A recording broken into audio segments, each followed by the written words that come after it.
Go. Streaming. 3, 2.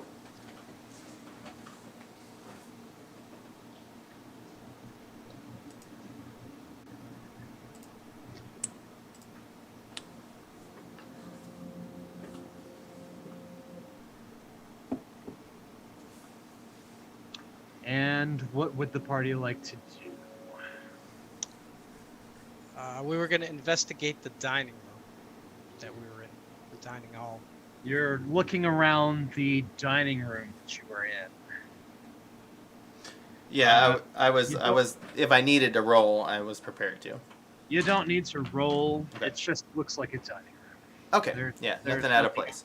So you said earlier there were like kind of like deer skull and things mounted on the walls, right?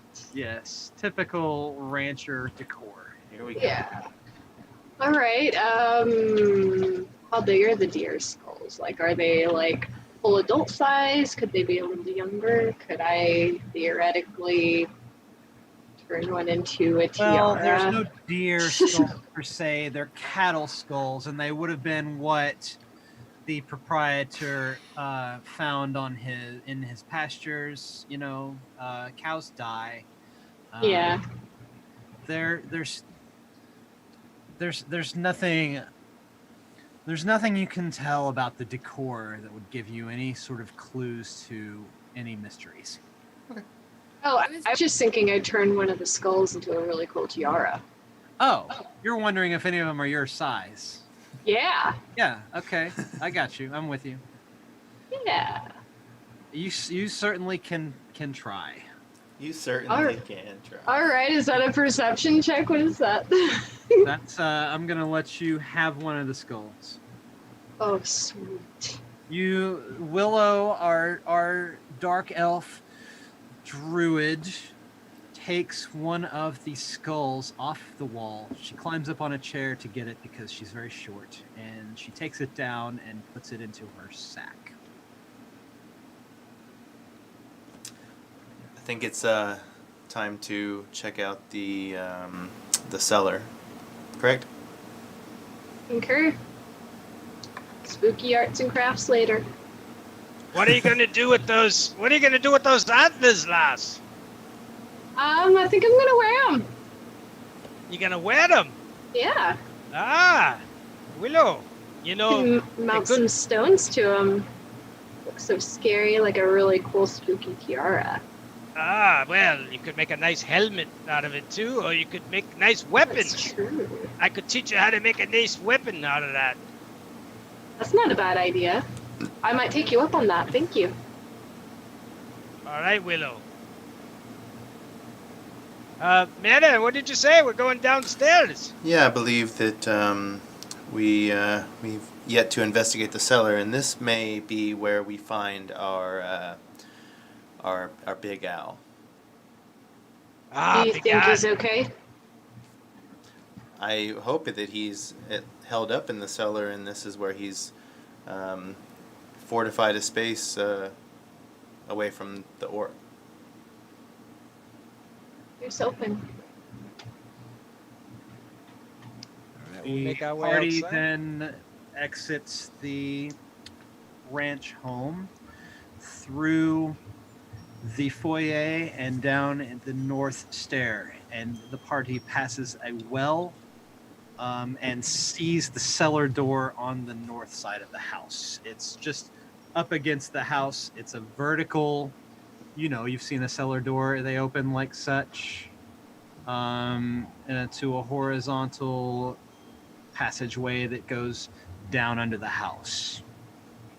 And so you see this just midway along the house. Is it locked? Try it and see. Be careful, lad. You may want to check for traps.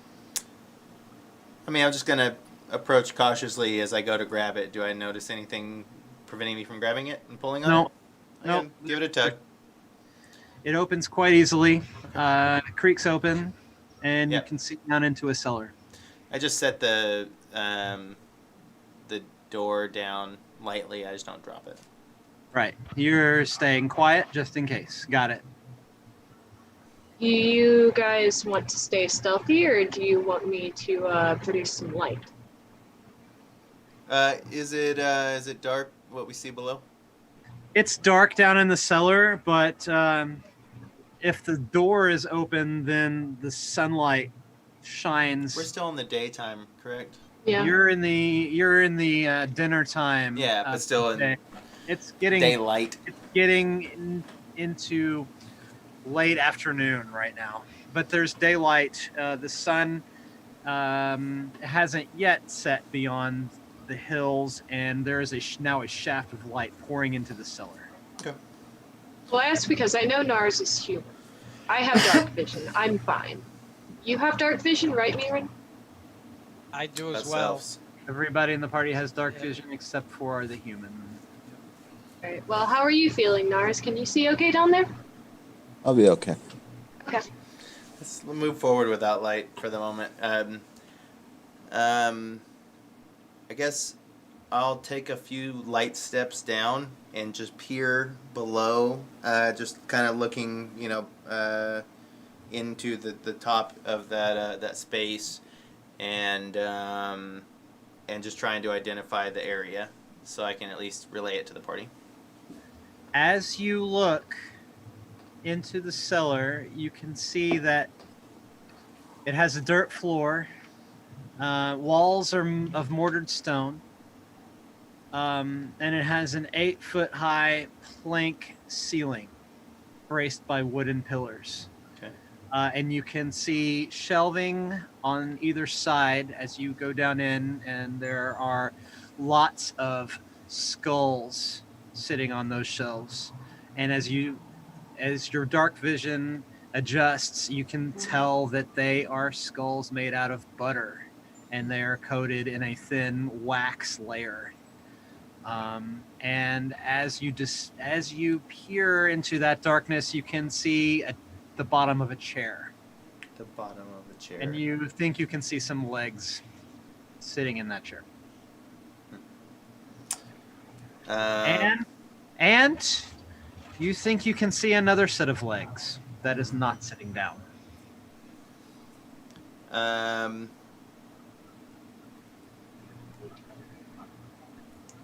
I guess I'll take a few more steps down, but in stealth, trying not to make any steps. But I may gesture Roll to for that stealth. may gesture to the party for me to move only.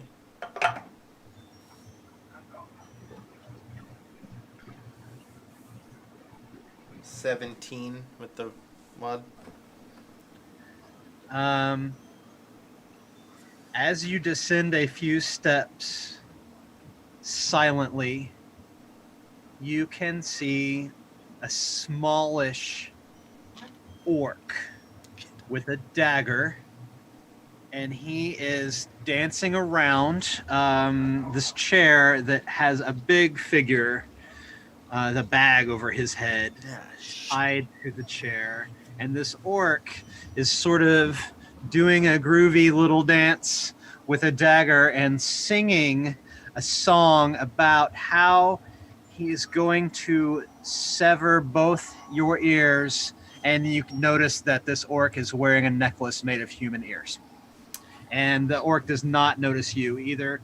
Either he is so intent on his torture that he did not notice the door open and the light shine in, or he just thinks that you are maybe his compadres who are coming down to watch.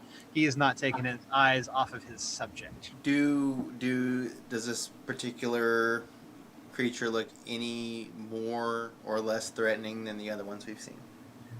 He's smaller than the other ones that you've seen. He's like he's a runt of a litter, you would say. Yeah, shoot. I believe I would take a few more light steps down, gesture to the party that I see one, and maybe pass it over to them in case they want to do anything at this time. As you do that, the orc rips the bag off of the figure's head, and you can see that it's a human head, and he has a big mustache, about twice the size of Nars' mustache. But he sees you, and his eyes grow wide. And the orc sees that reaction and turns to look at you. And the orc immediately darts behind the figure and holds his blade to the figure's throat. Everybody roll it. Shit.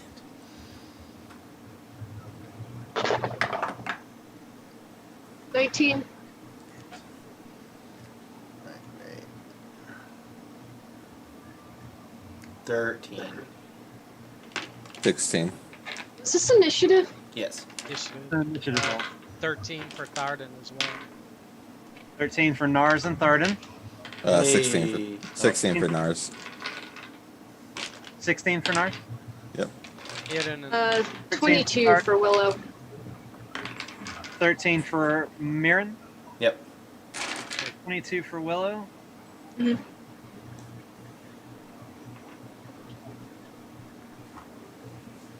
I'm sure Myrin is more dexterous than me. So. The orc Yeah. is using the figure That's in the assumed. chair as a human shield. He has his dagger Yeah. to the human. You can see the human's face is really bruised and bloodied, like he's been tortured for a while. Mhm. And Willow is up first in this combat order. Alright, I would like to cast Toll the Dead. What's that And, save I've got to beat? It's a wisdom save of Wisdom 12. save, excuse me. 12? Mhm. He fails. Alrighty. The sound of a Dolorous bell fills the air around the creature for a moment. The target must succeed on a wisdom saving throw or take 1d8 necrotic damage. Go ahead and roll that 1d8. 5.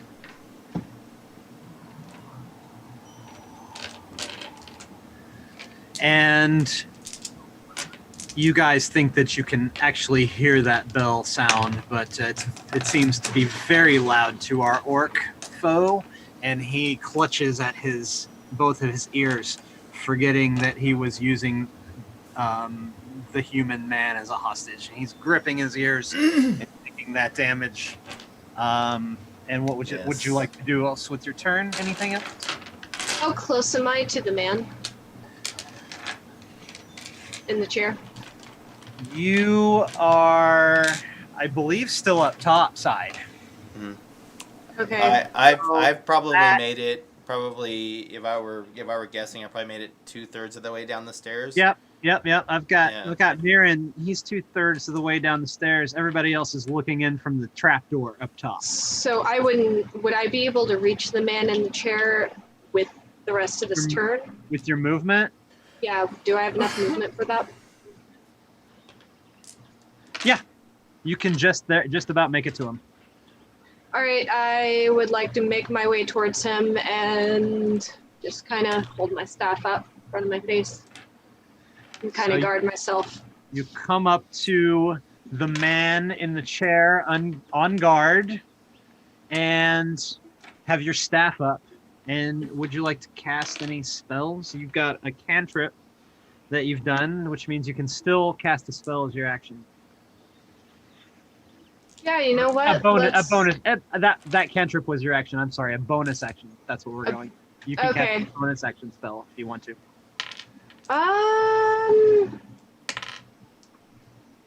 You know what? I'll cast Shillelagh on the on my staff. Okay. She has magicked her wooden staff to make it more formidable in battle. And with that, your turn is over, and Nars is up. I will run down the stairs, pull out that green vial, and cast Ray of Sickness at that orc. Okay. A green burst of energy lashes out from your hand and hits the orc, making him further rest. And he 18 also, to hit, and he then also needs to roll a 7 damage, plus he has to roll a con save. he fails that con save miserably. And Awesome. And is poisoned. And that'll be it.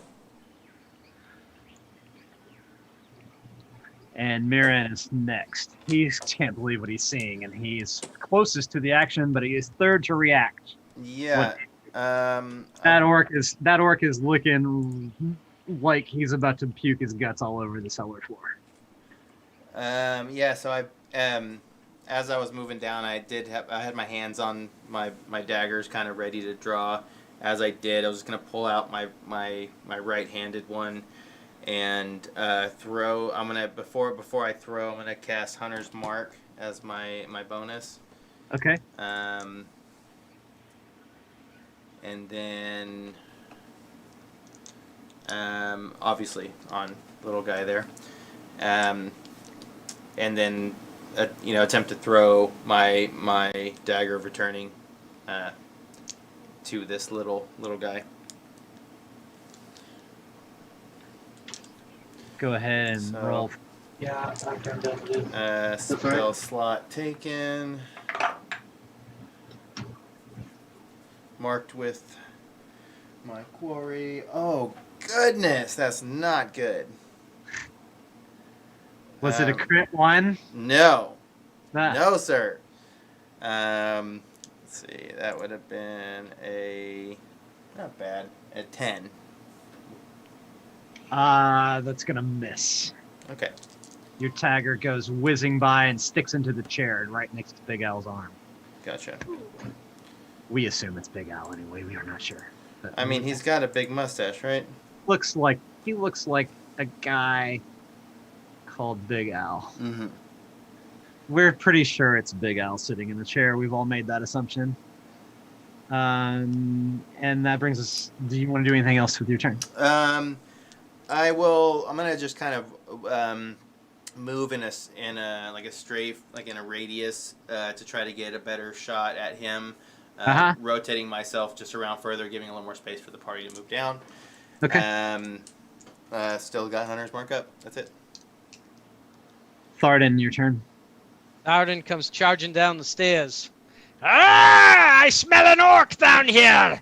And I come charging down, and as I see the orc, I run up and take a swing at him with my longsword. Okay. Roll for the attack.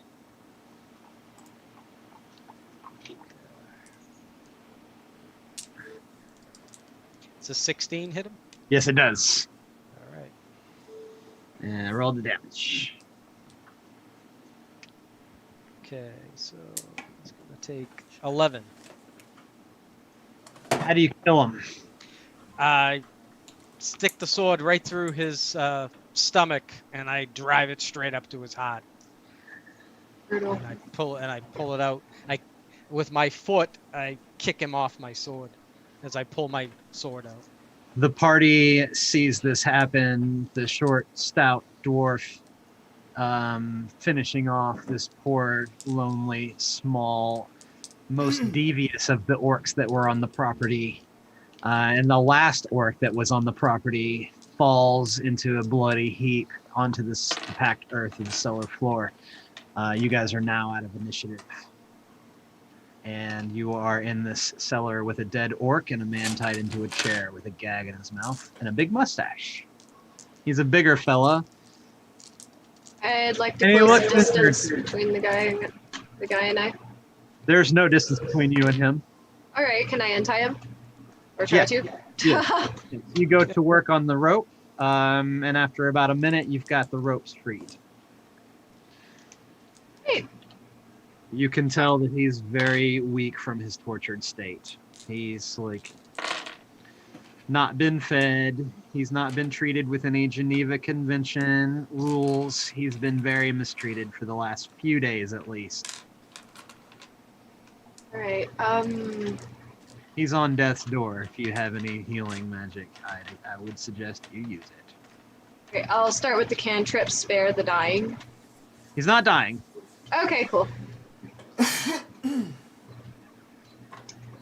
I do have one last second level slot. Let's do Cure Wounds. Cure wounds at second level. Yep. Roll for it. Nice. 7. Plus your spellcasting ability modifier, and that's a 4. At higher levels, when using a spell, increases by 1d8. So I'll roll again. Roll another one. 1 is 6. So 17. Yeah, you lay your hands on the man, and the party sees some blue light glimmer around him as some of his wounds close up and some of his flesh becomes less bruised, and some light returns to his eyes. He looks very thankful at you, but he cannot speak yet, as you're still untying his hands, but not his ball gag. Okay. And I'll get the ball gag after I untie his hands. You ungag him, and he introduces himself to you as Alphonse Calzorn. He is the proprietor of this place. And It's nice to meet you. I wish it was under better circumstances. I thank you, brave souls, for coming to my aid. These orcs, they've attacked several days ago now. They killed all my ranch hands except for Spigot, and he was the only one that got away. And they were torturing my cow, which I can't turn a profit in my business without her. I need to see if she's okay. Well, I may want to inform you that we did return with some livestock and a cow? A cow, yes. Yes. Yeah, our illustrious dwarf managed. I wrangled my first cow. He runs out of the cellar to check and see if it's Petunia. Of course. Do we follow him? Follow him out? Party follows him out. And he is like sobbing over this cow that is still just kind of tied up in front of the house. That is, in fact, Petunia, his prized cow. And he offers you his set of mithril chainmail that he no longer really uses for combat or anything in return for your aid of helping him. You guys don't tell him that you already found it in his bedroom and lifted it. Yeah. After Big Al has made his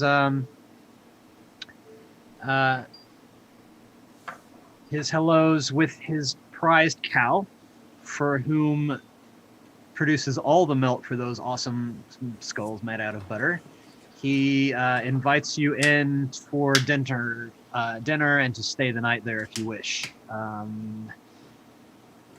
As he goes through whatever food stores he may have left that were. Yeah, a nice meal would be good, lad, and I think we could. It would be nice to rest up. I think some of us have still been wounded, and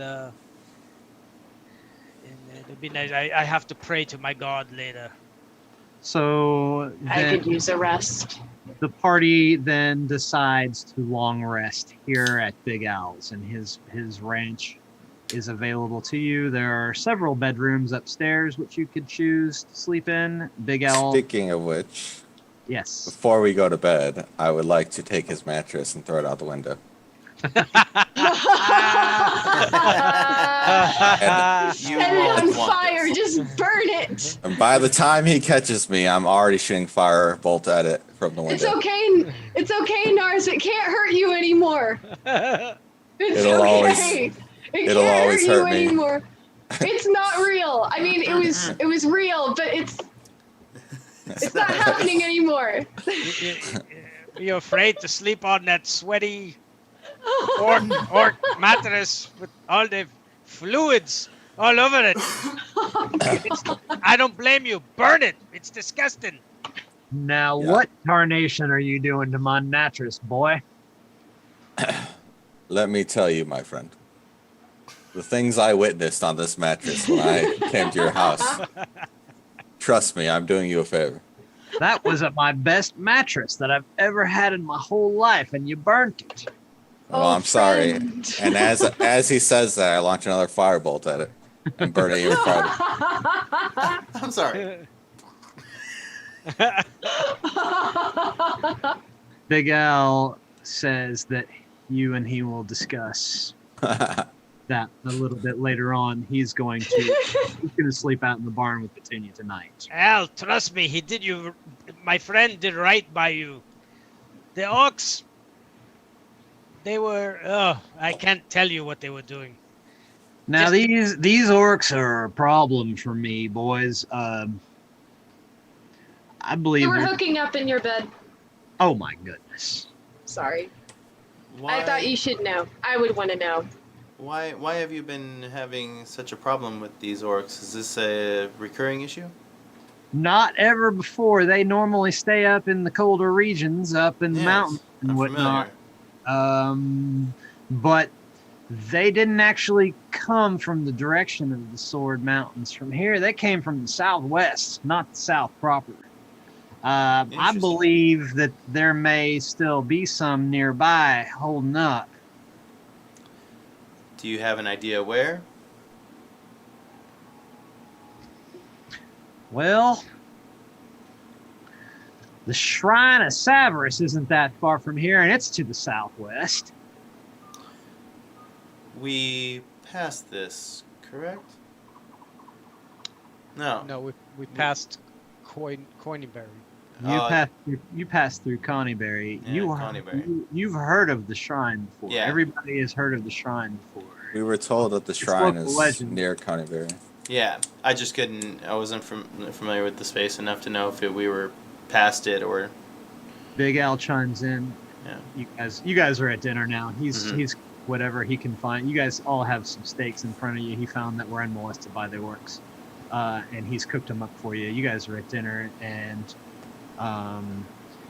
he tells you. Now, Connieberry, there's a road that goes south off of the Tribor Trail that goes straight to the Shrine of Savarus. But if y'all rode here from the ranch due southeast, you'd find it. Southwest, excuse me. I'm a little bit shaken from my ordeal. You ride a little bit southwest from here, it's going to be within 10 miles tops. Oh, hi. Close. not so close bad. by. All right, thank you, Al. Your steaks And, are really good. And if y'all go down there and check that out, I have a suspicion there might be more of them there. And I've got some payroll I was going to pay those boys that we did Carnes for earlier, but they ain't going to be needing it. So I'll give you their payroll if you would like to go and check that out. Yes, anytime I can kill more orcs, I'm in for it. What about the rest of you? I'm down. Good. Big Al, Yes, boy. do you have any biscuits? I got some hardtack. All right, I just want one of those, please. He finds one out of his stores that was unmolested by orcs and hands you a small, hard piece of flour that has been baked and baked again and will last for a really long time. Nars, are you gonna eat the steak? No, thank you, Master. Good, I'll have yours. I stick my fork into it and I put it on my plate. Start eating. You guys must be really good friends to let him treat you like that. Big Al says. I've seen some things. We're all friends. You know, by the way, before we go later, before I retire to bed, I want to go back downstairs and check that orc. We never looked over his body. I want to see if there's anything, maybe some information or something. The That's one on with the there. ears. There were dead orcs all over the house. Is there one in particular you're... That one that With was the ears. downstairs with the ears. Yeah. That had Al, Mm-hmm. the short one. the short one with the Yeah. ear. After Got it. dinner. After dinner. No rush. You don't want to go get your ear necklace right now? It'll match your steak. What They're human ears. They're not orc ears. did you guys just leave the rest of the dead orcs where they lay, or We'll probably drag them out. Yeah, I feel like we may have spent some time before dinner, maybe helping Al clean up. That's I feel Yeah. like what I would have offered. Oh yeah, Yeah, I think so. absolutely. Late Yeah. in the day, the party rescues Big Al and helps him clean up his house. He Mhm. provides them with dinner and a place to stay for the night. Sounds reasonable. Sounds like it was written that way. Yep, we drag them all out, put them in a pile somewhere, And Map burning. burn them. Yeah. And I think Myrin would probably spend the evening outdoors. He hasn't had the chance to spend some time in nature, and it feels good to spend to be bathed by the stars. The complex is big. Myrin wants to spend it outside. Do any of you want to keep a watch outside for the evening? I come up with the last dwarf from down in the basement. Was there anything down there? The orc, I'm gonna throw him onto the pile. But while I was down there, did I find anything? just a bunch of butter. Okay, butter.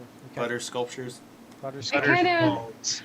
want to go out and practice talking with the animals, I guess. Okay. Something that hasn't been mastered yet that I believe might be useful. You Probably something I should- you find some livestock, and you manage to convince them not to run away until Big Al can repair their pens.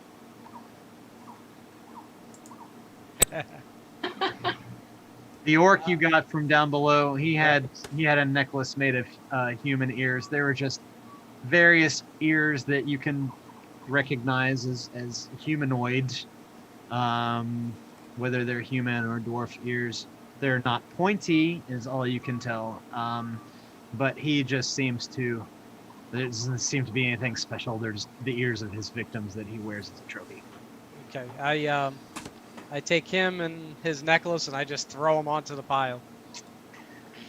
That'll teach you. They burn in a massive Cut spectacle ears. at the bonfire. This did Myrin say where he was going? Did he say if he was going to be out all night? Myrin is outside. If you look around for him, you do not see him, unless he wants to be seen. I'm just I'm nearby the fire, but kind of opposite of the house. So wherever the fire is burning, I'm just kind of on the He's other on the side other of it. side. Yeah. Right, I guess I'll approach him. Do you want to trade shifts and kind of play lookout? Yeah, I believe that I could use a break at some point. Though I don't mind keeping watch. It's something that I'm very familiar with. Alrighty. I guess I'll go upstairs and rest a while, and just come and get me if you want to trade off. Okay? I appreciate the gesture. Sure thing. And Thardin has a mug with a little flask of ale that he had acquired from the inn that he pours some in, and he's watching the fire burn, and he's actually happy that these dwarves are meeting Wait. He's Meeting killed their- all the orcs. meeting their death. He's feeling really good about the murder he's taking part in today. Did one of you get a bottle of alcohol for this gentleman, or was that someone else I was thinking? That's for talking. Mm-hmm.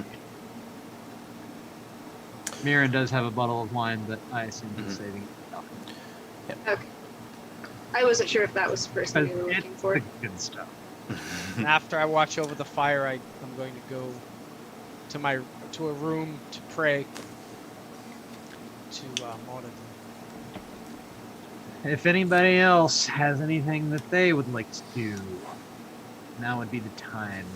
If not, go ahead and give yourselves the long rest on your character sheets, because that's what's going on. I will say the only thing else I would do is just set up my alchemical beakers. Right. For the morning. I would like to see if I could fashion that skull into kind of a skull helmet tiara thing, like something that sits like right in the front, sort of. Okay. So that's something I can still pull the I'll hood let you over describe. mostly. I'll let you describe the skull then. All right. What kind of skull it is, how big the antlers are, what features it has, whatever. You don't have to do it right now. Just be thinking about it. And the night passes. Oh wait, sorry. One more thing. Yeah, go ahead. I would have took Thardin's armor and I would have infused that. The new armor. His new armor, yep. So he's gotten the old armor doffed, and you have infused his new mithril chainmail with the same magic. Exactly. Thardin, go ahead and you engage that mithril chainmail for going forward if you want to. Question. Yep. Yeah, Elven chainmail, right? It doesn't say that it's Elven. Oh. Let me look. No, it just says that it's regular chainmail, but it's made out of mithril, which is very light and sort of flexible. And the really cool thing about it is that if you wear it, it will remove that disadvantage you have at moving at stealth. Which would be helpful for someone in my category. Yeah, I think the chainmail +1. It actually turns out that it will. That's the only thing it will do, is it'll take my stealth disadvantage away. Yeah. So maybe it's better off that Myrin takes the mithril chain. It is heavy armor though. Can you wear heavy armor? Oh. I think our Paladin and our Druid really are the only ones that have heavy armor. That might actually be kind of sick. Have you Yeah, that might be better for her. You have heavy armor, right? Let's see. I think I just have leather. Like I was gonna. But you have a proficiency. You're able to wear the heavy armor. Yeah, The other thing that yeah. it does. The other thing that it does is it removes the strength. There's a strength minimum of 13 that you have to wear that heavy chainmail. But this one, since it's light, made out of mithril, you don't have to have that strength qualifier to wear it. Yeah, being where she's part cleric, she can have the heavy armor proficiency. She does have a heavy armor Yep, proficiency so- because of her cleric. Okay, I would have left the enchantment on Thardin then. His regular chainmail. Oh, you can only do one. Well, he's just trying to. He's just trying to aid. Right. Some. You can only do you know. one per armor. Is He that- has a limited number of infusions he can imbue, and right now both of them are taken up by the armor that Thardin wears and the returning dagger that Myrin wields. So he will not be able to add another infusion unless one of those two go away.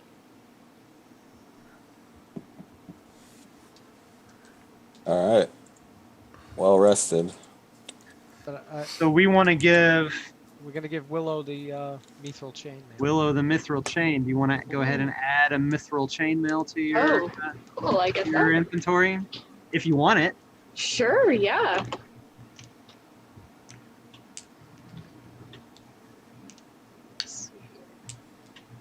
I'll go ahead and add it for you because I've got it.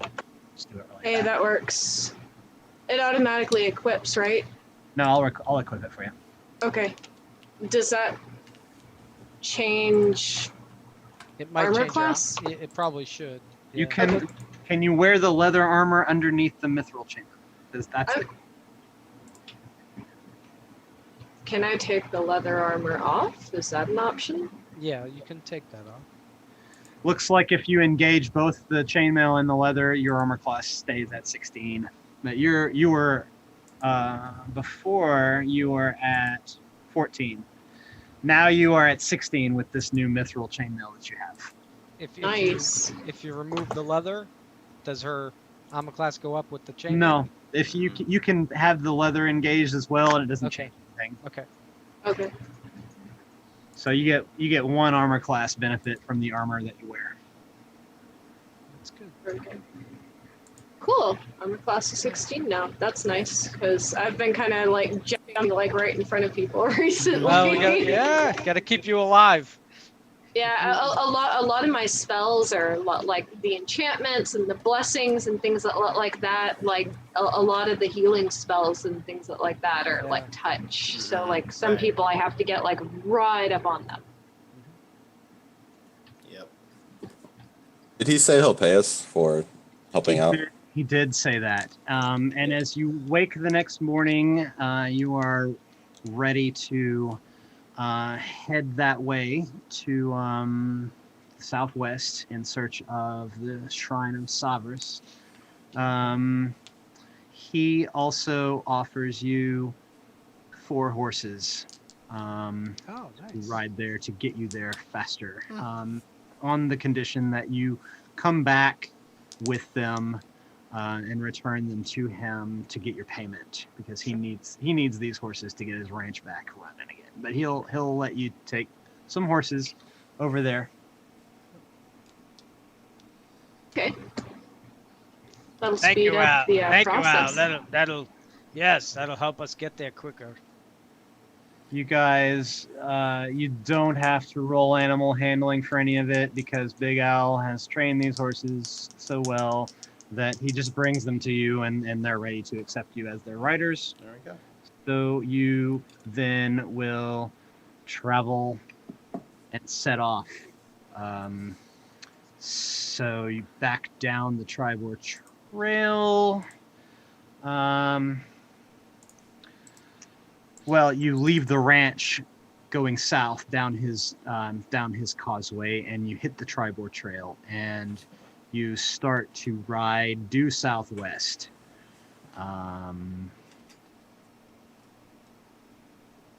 From near that fork.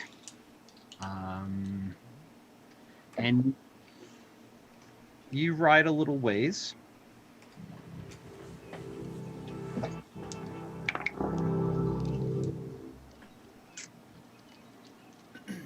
And as you ride, I'd like to hear what is on each of our characters' minds. As you ride in silence towards the location of the shrine, I'd like to hear, going clockwise around the room and starting with Myrin, what is on your character's mind? As I stroke the mane of this horse, I find a bit of comfort that we are experiencing one moment of downtime. I've needed this. I have spent far too long in a position of peril and secrecy and hiding. It's nice to be in the sun. It's nice to be with people. As I travel with this party, I feel more connected with them. I feel that these are people that I can trust. Living in a life of secrecy and hiding and covert operations, I feel trust is something that is at a premium, and it is nice to just stumble upon people that I can trust. Again, a word foreign to me, but only allowed by few. And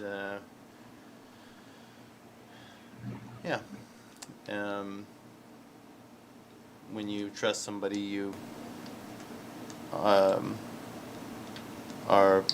in a bond of sorts, and I feel like this bond is being forged with every passing day. You are now 5 days into your companionship with these other fellows, and it seems like much longer to everybody in the party right now because of the adventures that you've seen. What is on Nars's mind? My character would be just kind of staring off into the distance, like blank stare, periodically checking his pocket watch. And I don't think there'd be much on his mind. He's kind of lost in his quest to save this town. Nars has Fandolin weighing heavy on his mind at the moment. What about Willow? She's pretty excited, actually. Like, I'm excited to be riding this horse. I've never ridden a horse before. Are you That's trying really to cool. talk to the horse? Probably. Do you Well, have any? You don't Baby have any talking magic. the horse. You don't have any magic to communicate with the horse yet, do you? Not yet. I could probably swap out some spells and do that, but right now I'm just baby talking the horse. Drow girl. I'm very excited to be here with these people and these friends. I've never been around people like this before. This is exciting. The once hermited Drow is delighting in her new animal friend and her new humanoid friends as well. What about Thardin? Oh, Thardin is thinking of his ride towards these orcs and how many more he can kill, and how good it will feel to take away more of this evil in the world that's harming the world. He thinks and worries about the protection of his new friends, that he worries that at some point, if they get overwhelmed, he won't be able to protect one of them. So he tries and strives each time he's in combat to kill his opponents quicker so he can protect his friends. Thardin meditates on his own bloodlust and hatred of the orc as a species, and he worries about the safety of his party, as every good paladin should. He does exactly what he's been programmed to do. And it does not take the party very long at all to they come across a trail running north and south, which by Myrin's calculations has to be the trail that leads from Connieberry to the shrine. And so the party then turns south, following the pathway.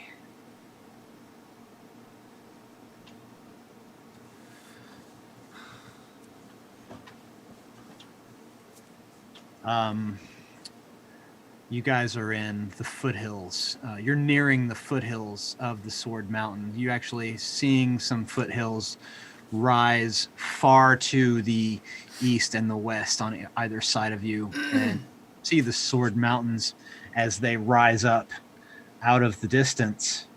And you follow this path, and you continue following it until it gets to mid-morning or so. You've come about 10 miles, and you see off in the distance a ruin.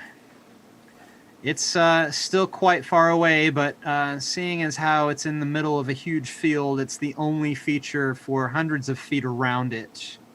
And beyond that, there's the odd tree growing out of the rocky earth.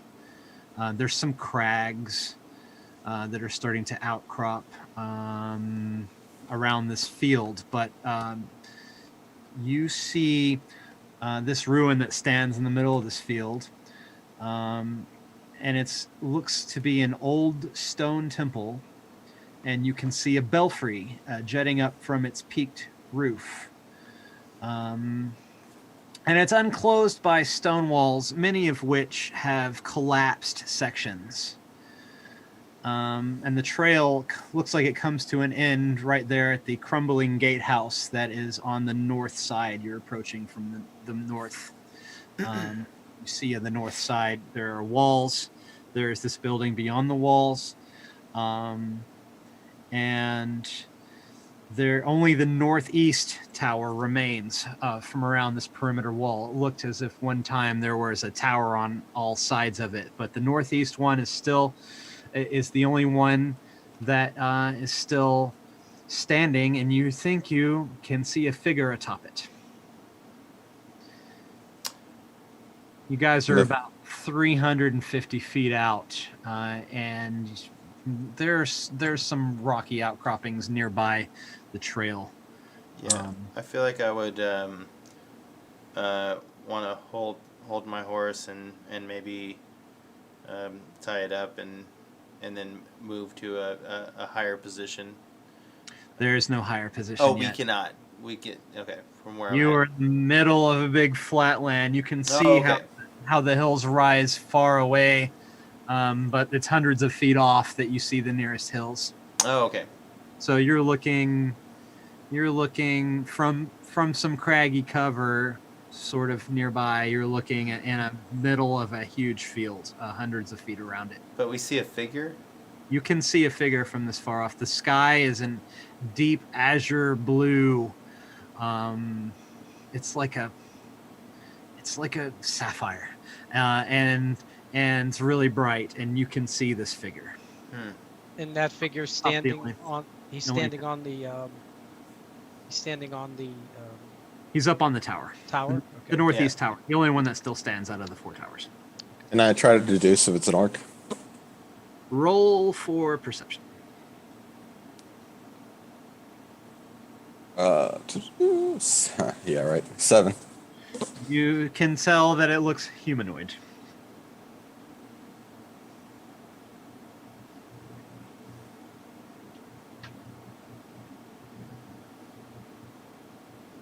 Well, I don't think we should ride straight in. I think maybe Myrin, you sneak around and hit him with an arrow. Take the guard out. Yes. First, I want to make sure that we protect Big Al's horses. He did say that they were quite important to his business. So maybe Hide my horse. We'll dismount here. Yeah. Party dismounts at a place Yeah. near a tree where you can tie them. Okay. And then I mean, how far away are we? You said.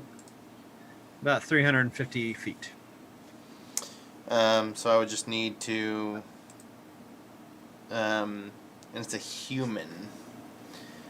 Is there anything else, or is humanoid that we Humanoid. that Humanoid. Nars detected? He can't tell. You can't tell a race. Saw he a can body. see that it's humanoid. Saw a body. You might have sharper eyes than him if you care to try. Yeah, I would like to just peer. I mean, I would be peering in the same spot, especially if he told me what he saw. You know. Nars looks to the tower and says that he can make out a figure, humanoid. Can't tell what race. Myrin looks at the same tower. 13. You can tell that it is an orc.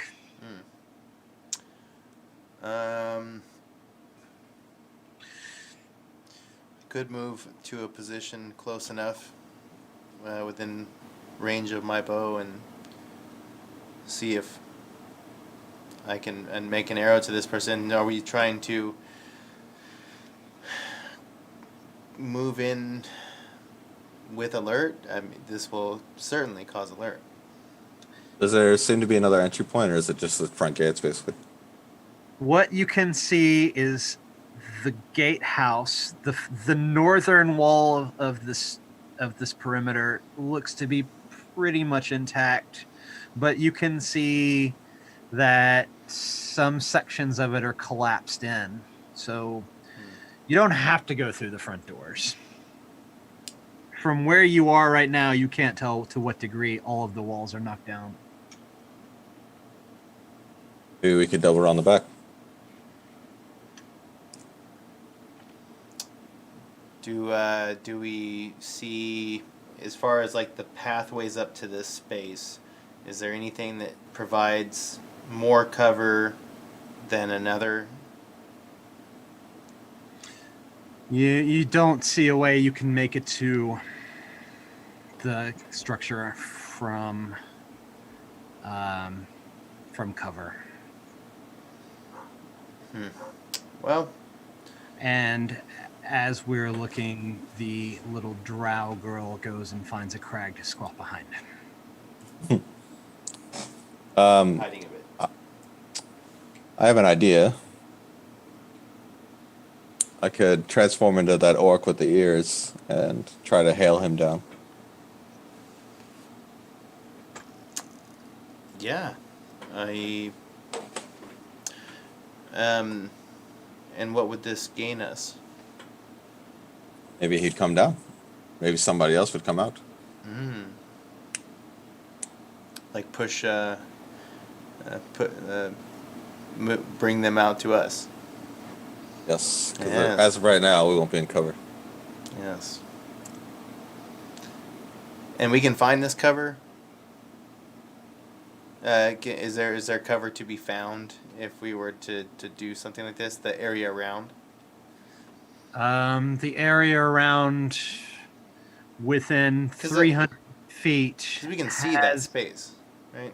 What's that? I mean, it's within sight. I mean, like within 300 feet, like we can barely make out the figure of the orc. But like, are we seeing advantageous spots to find cover to maybe You pull can off something see like this? some cover here and there Mhm. beyond the about 350 feet barrier of field. Beyond, okay. You can fight from outside under cover. Yeah. So we give it a try. I will transform into... Well, first I'll pull out my pocket watch and look at my reflection. And my body will change into an orc with ears. But I also want my face to be bruised and it to look like almost my throat was slit. And I'll have like a bandage around it. This is disguise self. Mm-hmm. Okay.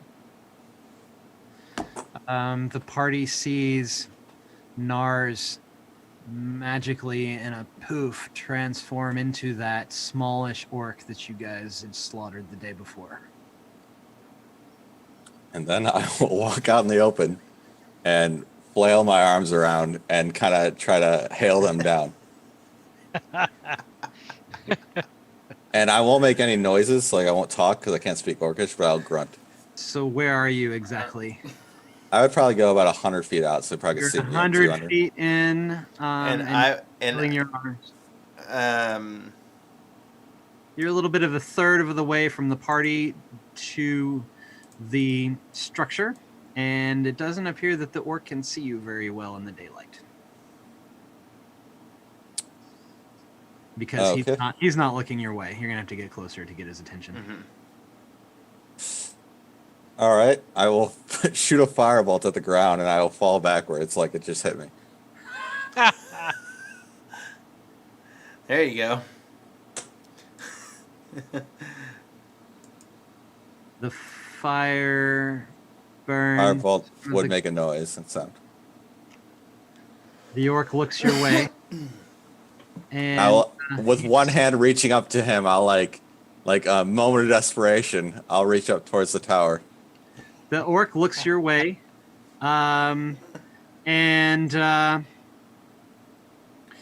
yells something. You can see him yell something down into the courtyard structure, and three more of them come out through the broken doors of the gatehouse and come towards you. All right, I will draw my dagger, and I will start stumbling in the direction and kind of like pointing this way towards the party, kind of. I have my bow out. But off to the side a little bit so that way they could get a surprise on it. Arrow drawn. I sword and shield out. and I'm waiting behind a tree.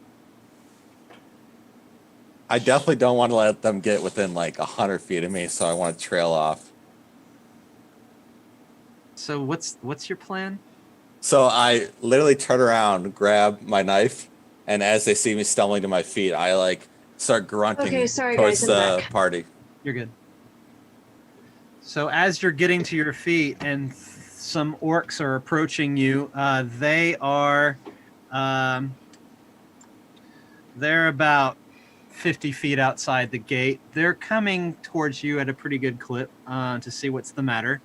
And as they get to you, everybody roll initiative. Am I with them? Definitely. Here's what you missed. Nars has magically disguised himself to be orcish in appearance. Specifically, the orc that had the necklace of ears around him, the smallest one. And he has gone to create a diversion, I guess. He's about 100 feet outside the walls, and he's got 3 orcs approaching him. We guess to give aid to him, and as they approach him, I guess I asked for an initiative roll. I'm not quite sure how to do this. We Nars has a dagger that he's readying, and I guess and this is surprise, right? So technically, we wouldn't be in combat yet because I'm trying to get to the party before the orcs would. Right, we're not in combat yet. Okay. Nars has 3 of them closing on him. They are about 50 feet from him now. He's 100 feet from the structure. He's We're 100, and we're 150 feet from the structure, 50 feet from him. You're 300 feet from the structure as a party. I thought we moved forward to find cover, right? There's no cover within 350 feet around it. So you're still. But there was cover. This is where I'm confused. I thought we moved to cover that was within 300 feet. You spotted this structure about 350 feet out. Mm-hmm. There's no cover within 300 feet of no it. So cover. You guys are 300 feet from the structure. Undercover. At some rocky crag cover and tree cover. Got it. Right, where we left the horses, there was cover. Where the horses are, yes. The horses are there. It's sparse cover. Okay. And just as a point of order, I definitely said that I would stay 100 feet from them. But they are moving too, so you don't get to decide where they move. Okay, yeah, I know, but I would have turned around and kept going as soon as they started coming towards me. As they're coming towards you, you're drawing them out. Yeah, I'm basically like acting like there's someone firing firebolts at me, and I'm turning back to attack them. I got you. Basically, what I'm doing. I got you. Okay, I'm with you now. Okay. The orcs are approaching you. Do you move back towards the party? I'm definitely moving almost as fast as I can. No, exactly as fast as I can towards the party. I like the idea as they're moving towards you. You move faster. They're moving faster. You're moving faster. The orcs have their weapons, and they're not quite sure what's going on, but they're following one of their own towards a fire. But brush your teeth first. Towards a fire bolting unseen enemy. And you are doing your best to keep at least 50 feet between you and them. Definitely. So they feel like they're following one of their own into battle, I guess, right now. Right. Exactly. And as we're doing this, you're getting closer and closer to the party. You're approaching our party with 3 orcs in tow, about 50 feet behind you. Mm-hmm. Okay. And then what? So I'm gonna bring them into Myron's line of sight. Yeah. And I have a arrow in draw. So you can get a shot at one of them. And it should be a complete stealth shot. They should have no clue that I'm here.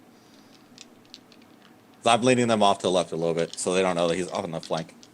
And this should be by this point it should be well within bow range. Yeah, I mean, if you've got your longbow, everything would have been within bow range. it's short bow from now on, but Short bow. yeah, You're never going to use your longbow. I'm not, and it's because it's not necessary because that's an unrealistic part of D&D that they've got wrong. So, archery is commonly used in under 100 yards range. Longbows were something that was a, I mean, you would shit. What's the word? The arrows, a bunch of arrows. Volley them. Yes, volley. That was like the primary use for longbow was volley. But like when you're talking about like one-on-one short bows, Mongolian, all that stuff, they were a short bow and used within 100 yards. But anyways, that's my rant on mechanics. Okay. So short I'm bow, going to say I think that I should stay. Yeah, go ahead.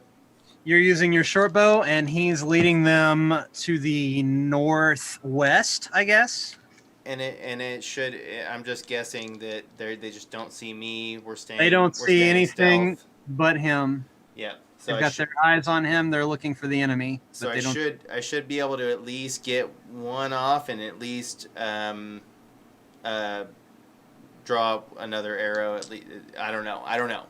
Okay. How many are there? Do we see this? There's 3 of them following him. Let me see this. Yeah. So, yeah, as he's approaching that, I'll just go ahead and I should be able to release one by now. Yeah. Yeah. Yeah. Go ahead. Take the shot. With mod 18. The arrow streaks from Myrin's bow and strikes the orc in the lead of the 3 that Nars has led away from the structure.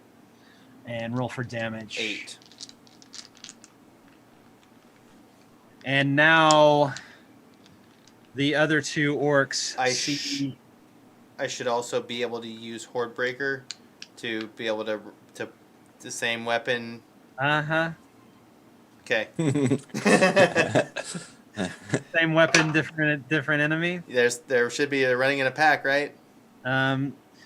Not from your perspective. They're not aligned from your perspective. If they're anywhere within 5 feet of each other. Okay, I'll give it to you. Use your horde. You tell me. Use your horde breaker. Well, that was a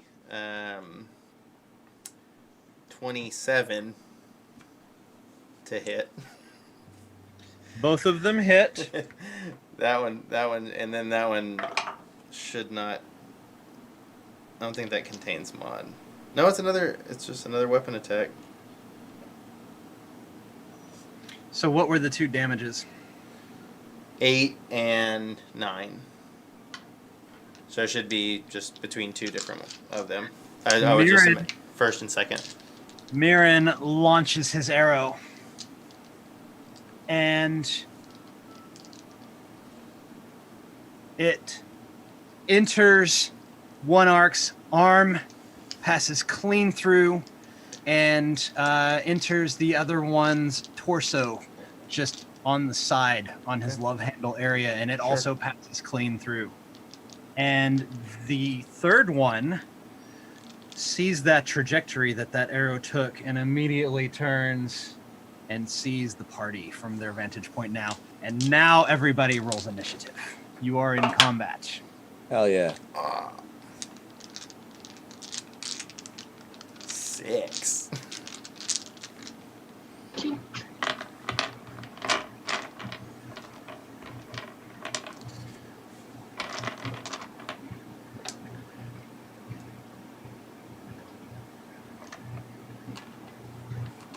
I deserve it, but yeah, 6. You've already got one I shot already got off. one. Yeah, I got one, sir. You're 6. What about Nars? 20. 20. What about Thardin? Arden got a 14. What about Willow? Same as Thardin. 14. Do you want me to reroll? Who has the higher mod? My initiative bonus is is 0, so she. Oh, probably does. mine's +3. We'll go Willow. We'll give you a 15 instead.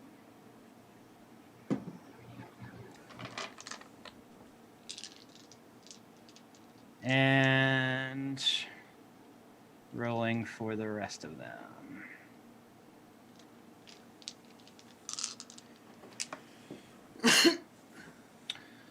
Nars, you're up. Sorry, I was me.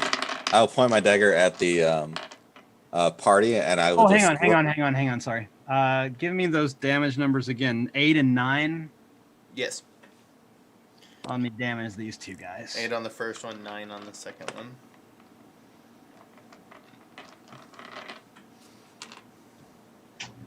Okay. Nars, you're up.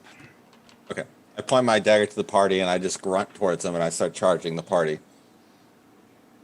How many feet away from the party am I currently? You are 75 feet from their position. Okay, I run, and then I action charge. And I get as close as I can to the party, and I just look really aggressive towards them while I'm holding the dagger. Okay. And they know it's you, yeah? Yeah, they know because of the ears. They see the Yeah, we ear, saw the whole ear thing. necklace. Yeah. They can tell it's you from the other because of the ear necklace. They're not going to get confused. Play along. All right, then that's all I can do. So Okay. I just look really angry at them. Yeah. And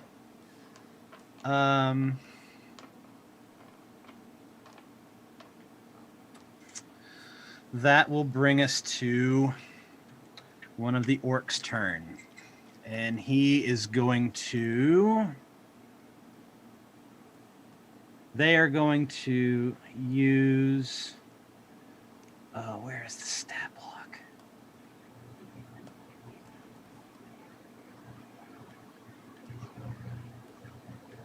Sorry, guys. Bear with me one minute.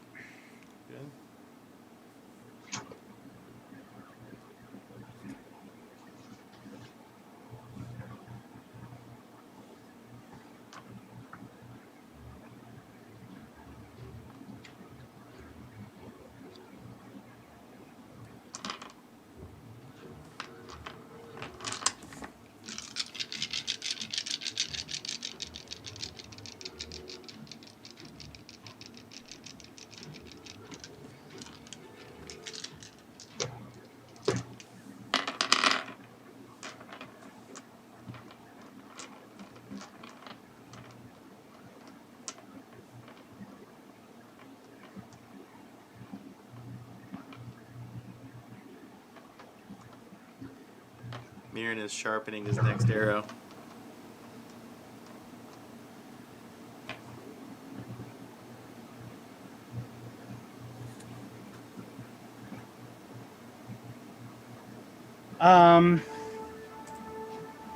The orcs start dashing towards the party, and they are able to cover 60 feet of that distance, and leaving Nars in their wake because he cannot move that fast. So they are within 10 feet of you.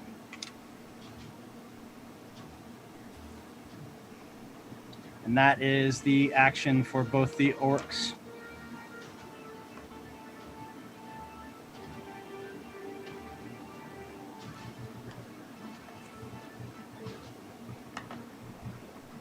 And that brings us to Willow. What will you do?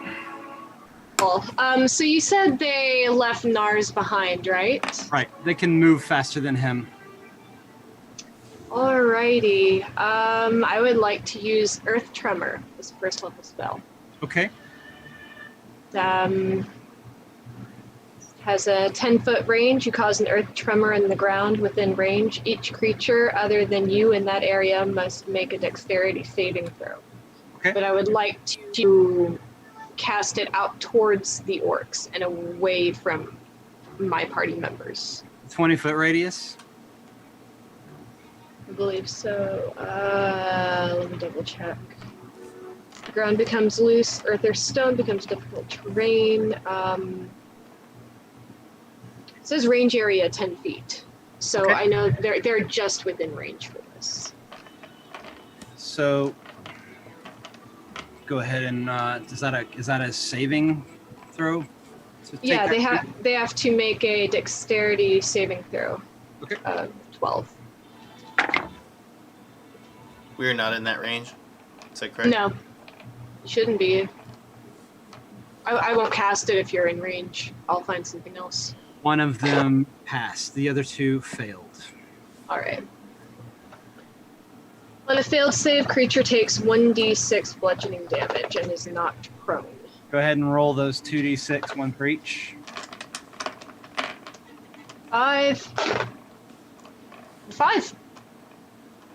Two of them take 5 apiece.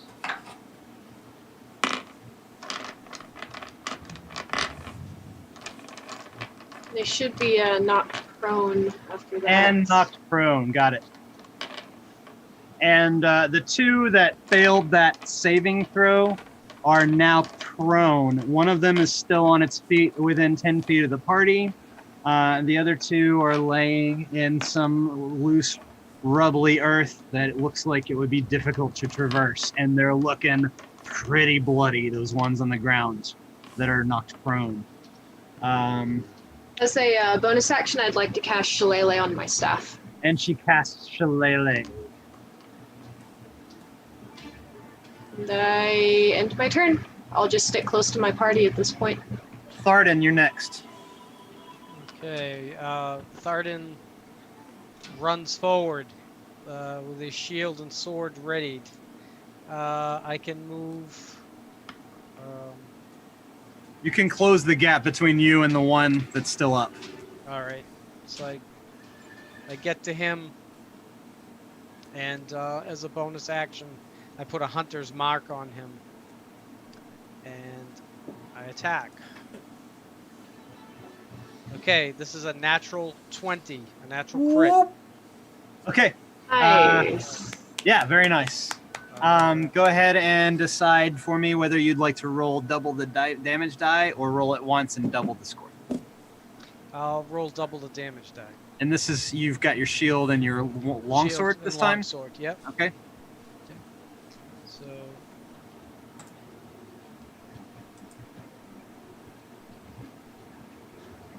So I rolled D8 plus 3 is 11, and then double the damage as well. Yeah, so you got 22 damage on this guy. 22 damage. So And then 6 more damage coming from the hunter's mark, and that's a total of 27 points of damage. the rest of the party sees Thardin dash forward and hit this orc with his long sword so hard it fells him in one blow. How do you kill him? I hit him right straight down over his head, and I cut his body right in half as I slice down through. Sploosh. Ah! Die, orcs! You've killed many of my kin, and now I'm gonna get you all. What would you like to do other than that on your turn? Do I see any other orcs nearby? Just the two on the ground in the rubble. Okay. So I just stay on the defensive, and I think that's pretty much all I can do right now.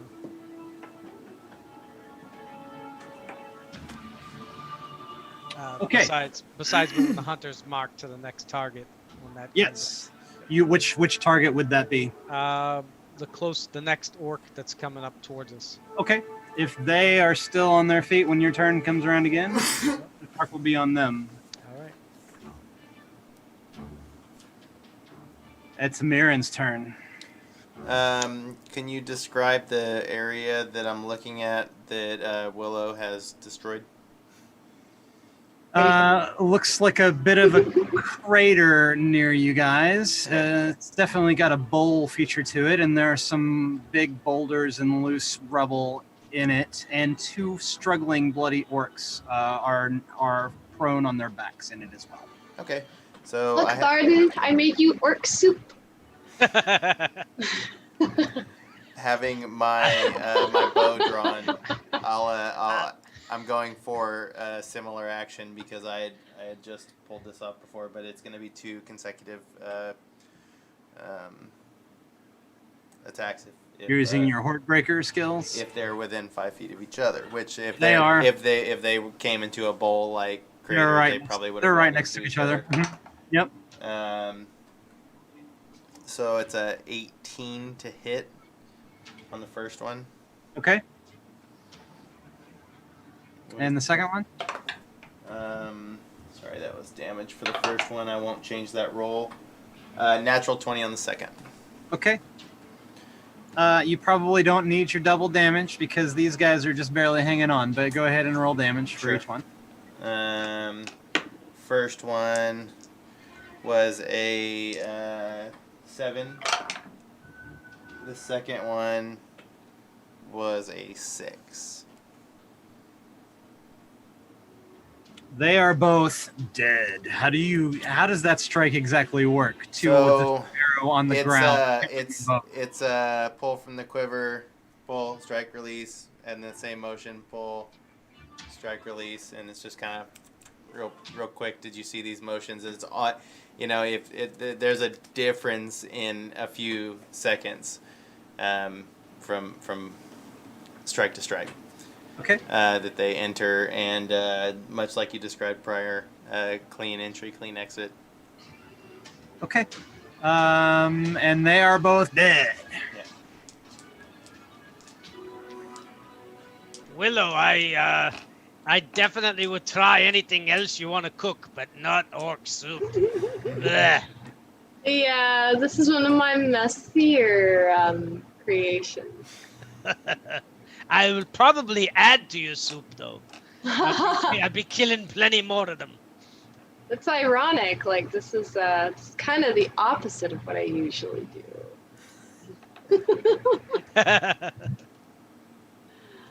And what is our next move? I feel like that parlor trick won't work again. Probably not. The orc in the tower seems very well aware what's going on outside the complex. He's just seen 3 of his friends, and he can't see that well in the sunlight from that distance, but he can see that some action has gone down, and the 3 of his compatriots that left the structure will not be coming back.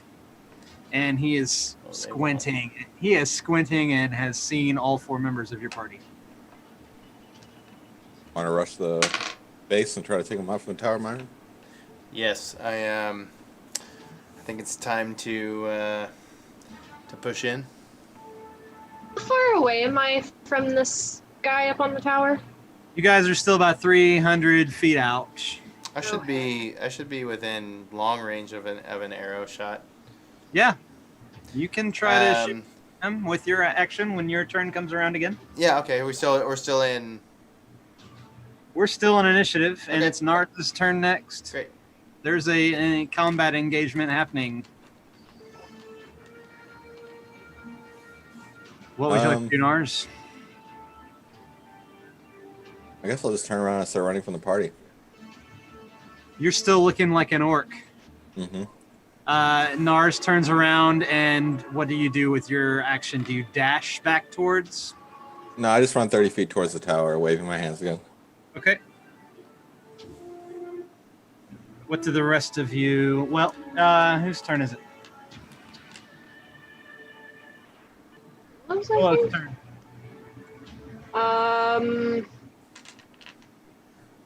So we're still a decent ways out from the compound, right? Yep, But you're about it's- 300 feet from the compound. I'd like to do a perception check and see if I see anything else in the vicinity coming towards us. Okay, that'll be your action. Roll that perception. 20. Natural? Plus natural 20. I'd love to give you more on a natural 20 perception check roll, but Right. there's not that much you can perceive. I've told you everything about the battlefield so far. You perceive this so well. You're so perceptive as to see that you are in a large field with a structure full of orcs about 300 feet from you, and a radius or where there is no cover for 300 feet. You see what looks to be an orc, but you know to be your ally, running. He's about 260 feet away, I guess, right now. He's running towards them, and as far as anybody knows, they still accept him as one of their own. And that is your action. Would you like to use your movement to follow the orc figure like Nars as he runs? Sure. I'll wave at the guys and like, this is a nice field. We should go check that out down there. Thardin, what do you do? Thardin is chasing Nars as well. I got my sword and shield out, but I'm holding back a little bit to give Nars a chance to look like he's escaping. That's amazing. That's awesome. And I'm actually like pretending to swing my sword at him to try and hit him. I'm skipping. Myrin, what do you do? I am going to. I'm going to move out. I'm going to start moving to closer in range. I probably have, obviously like my movement. You're in range on the short bow if you want to take a shot. And I just want to guard in the tower. I just want to gain a little bit more because like at this point I'm probably at max range.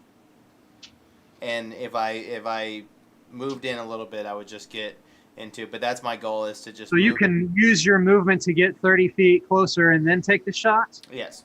Okay. Because that should pull. And this is just up to you. If it should pull me out of the disadvantage.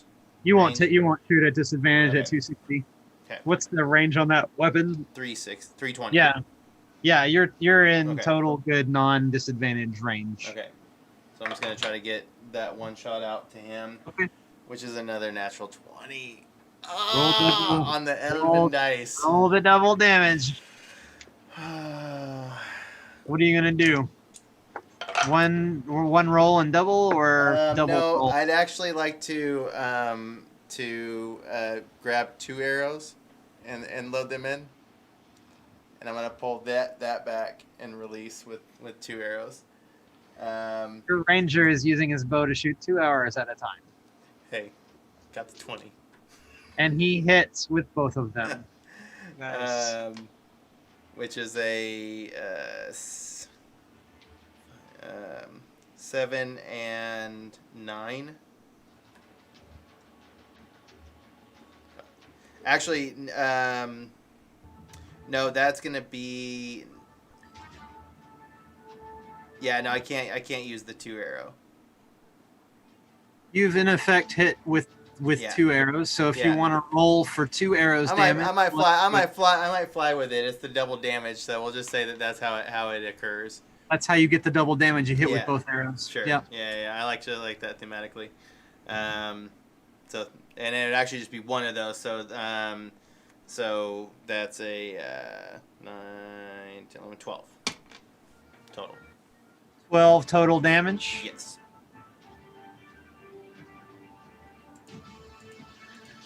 And do I see this? The arrows pierce into this? You see the arrows fly and strike the figure atop the tower, and it actually is a strong enough burst that he loses his balance and falls off of the tower. How high is this tower? It's about 20 feet up. Oh. Let me see if it tells me exactly.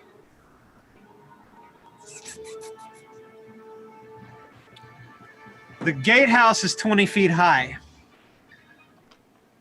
I imagine the tower. Saying easily fall damage. The tower is tower's about 35 feet up, and he's going to take some bludgeoning damage. I'd say so. He takes 2 bludgeoning damage when he hits the ground. It's hardy. Yeah. Well, he's an orc. He's kind of like meant to take hits. Meant to fall off of tall things. Meant to take our hits.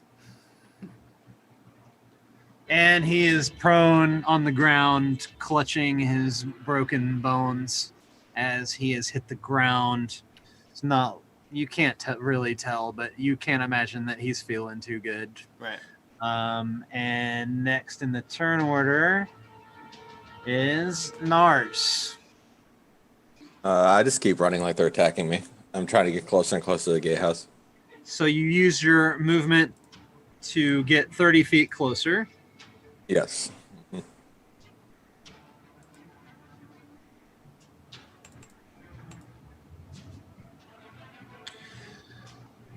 you take any other action? I will action run towards it. So You want we to would. like dash towards it? Yeah. Okay.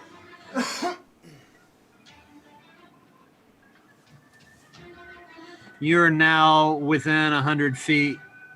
No, you're within 100. Let me do the math again.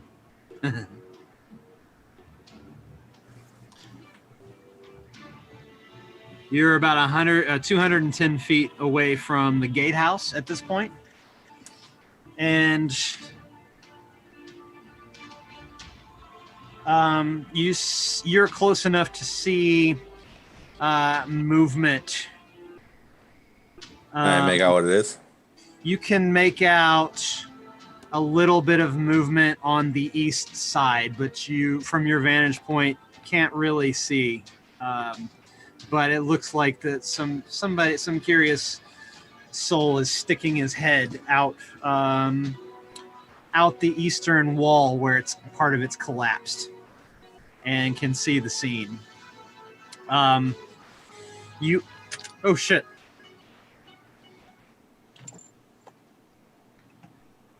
Here we go. All is well. Sorry about that. Did you guys just hear a spike in the tracks? No, it was okay.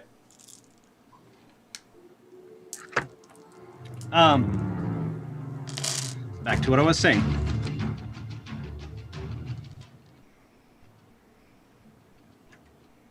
You can see another figure has appeared in the tower, but he's using the battlements as cover more actively as he has seen his compatriot fall from the tower perch. So there looks to be another orc peeking up over the battlements of the tower so that he can see what's going on. He's informing, you assume, informing those who are below in the courtyard as to what's going on. And it is Willow's turn. How close am I to the gate now?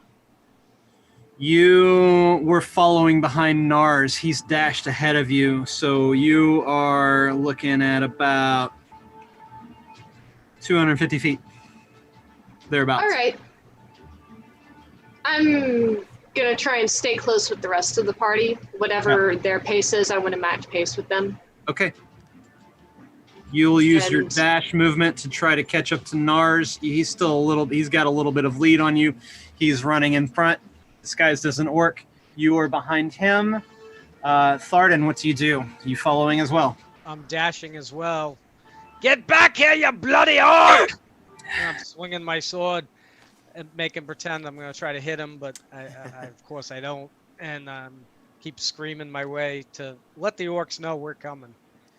Myrin, what are you doing? I'm gonna follow suit like I'm doing that, but I'm just not as aggressive. I'm just kind of dashing as well.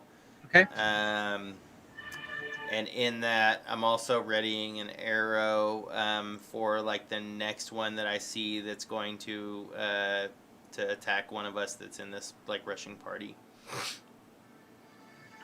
Okay. That brings us back to the top of the round. Let me just ask your intention. Are you planning to run all the way up to the structure, Nars? I want to run to the gate and look in. Okay. I'm going to fast forward then a couple of turns where it's just you guys. The orcs haven't really reacted by coming out or anything, but they definitely have eyes on what's going on outside and an informant letting them all know that you guys are approaching and chasing one of their own. And one of them pokes his head through a little crack in the front. As you get closer, you can see that most of the northern wall. Yeah, she pauses me to go down there so that she can maybe get us on with it. I don't know. Most of the northern wall of the structure is intact, except for one little caved-in part that's kind of rubbly around it near the north, where the northwest tower would have been. You can see, Nars, you can see an orc poking his head through there and motioning you to come through. Is there anything else in there? You can't see anything else. Okay. And I can't run straight through the gateway? You could run through the gatehouse if you wanted to. And my party is how far behind me? Your party is within 30 feet of you. Okay, I run to the gate and I look in. I want to see everything that's in there. Nars runs into the gatehouse. The front doors have been flayed off the place. As you get into the gatehouse, you can see a rusty iron portcullis that is down, that leads into the courtyard. And you can see some orcs stumbling about, and you can see a place in the western portion of the interior that is rubbled in that you could get through. Can I run into the courtyard and look? You can run into the courtyard. I'll run in the courtyard and look. You run into the courtyard and you see the temple structure, and you see 4 orcs that are in the northwest quadrant of the courtyard, and they are asking you in orc what's going on. I just fall to the ground. Who are they? Who are these people chasing you? I literally fall to the ground like I'm exhausted and dead. You see, as you go down, before you close your eyes, you can see 4 orcs in the northwest quadrant, 3 in the northeast quadrant, and 1 atop the only standing tower in the courtyard. And is that your turn? Yep. Basically, I'm going to act like I'm dead until You've got I orcs can coming get up to check your condition. Several of them have come up to check your condition. The other ones are sort of... the rest of the party wouldn't know what they're doing, so I won't tell you. You can't see what they're doing either because your eyes are closed and feign of death. And it is Willow's turn. All right. So, did I follow him down there? Like, You were how far ahead of me? You were chasing him. You were about 30 feet behind him. So if you use your movement, you can get to the gatehouse. Okay. And the orcs that he ran up to, are those within view? Not from the gatehouse. Okay, but I can use my movement to get to the gatehouse. Yes. Okay, then I'll move there. That gets you into the gatehouse. As you look around, it's about a 20 by 30 size room. You see the iron portcullis that blocks the main entry from the gatehouse into the courtyard. You notice a rubble-strewn break in the southwest portion of that gatehouse that any one of the party could get through that. And if you would not like to take another action on your turn, it will be over. I'll just cast Shillelagh on my staff again. Shillelagh has already been cast and is still in full effect. Thardin, you're next. You have enough movement to get into the gatehouse with Willow. Okay, I move the full move to get into the gatehouse. Do I see any orcs in front of us? You can not see any orcs through the portcullis, but you can hear them. They're just on the other side. Any other action? I cast Shield of Faith upon myself. Okay. I give myself +2 more to armor. The magic shield of faith swirls around you as your armor class increases. Let's see, what are these guys doing? As you two are standing in the gatehouse, you can see orcs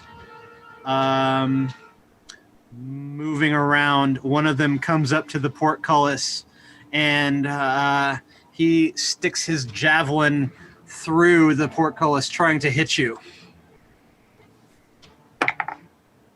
And he rolled a natural 1 and stabbed himself. Hopefully so. Hey, buddy, I think you need to learn how to use that. Not how any of this works.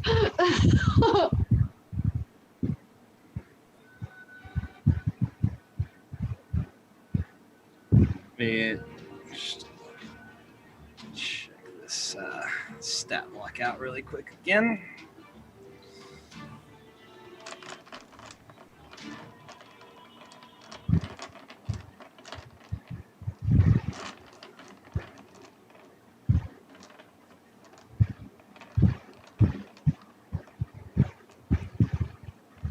Okay, Myrin, you're up. The orc that I shot off of the tower, is that inside of the gatehouse? He fell to the outside. Outside, so I can still. He's see laying on the him. ground outside, still So in your I'm sight gonna- line. Is he within range? Yeah. Can I run up to him with the If you've dagger? been following along with the party, Yeah. you've got enough movement to get to the gatehouse. And You've definitely got him in range. And as I'm running up, I keep my bow in hand, but I'm gonna pull one of the daggers out and run up to him. I'm assuming he's still on the ground, and just give him a quick stab. See if that does it. Roll for that stab. Okay. Oh goodness.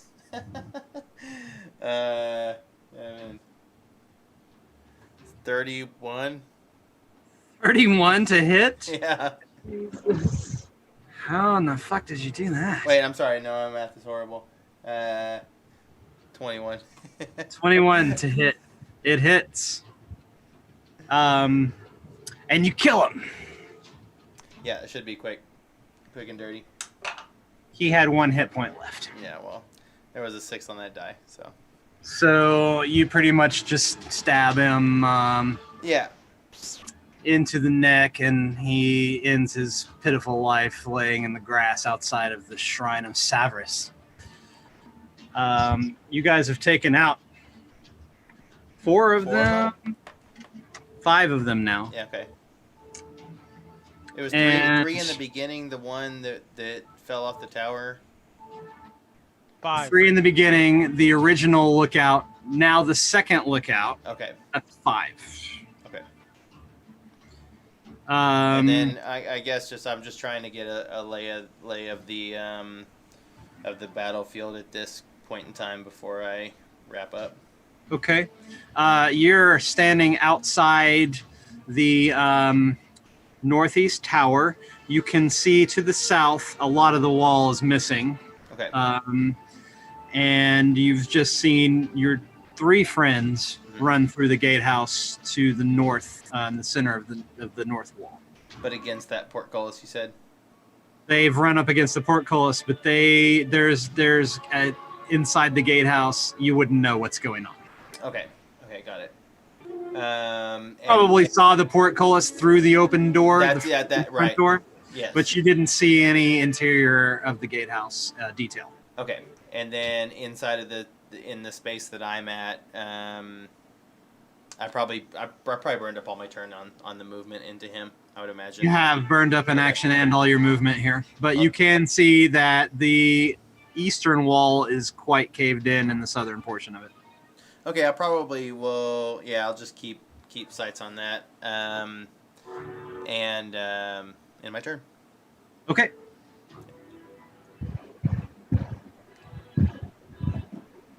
Next, we have Nars. They're all around me, aren't they? They're all around you. You're playing possum. Yeah, I continue to play possum. Unless I could action disengage and get out far enough behind my team line, but I don't know the total distance. They have kind of, I guess, just left you for dead at this point. There's other stuff going on to pique their interest, and they've kind of forgotten about you. All right, yeah, I play dead. Okay. We'll leave you in place playing dead.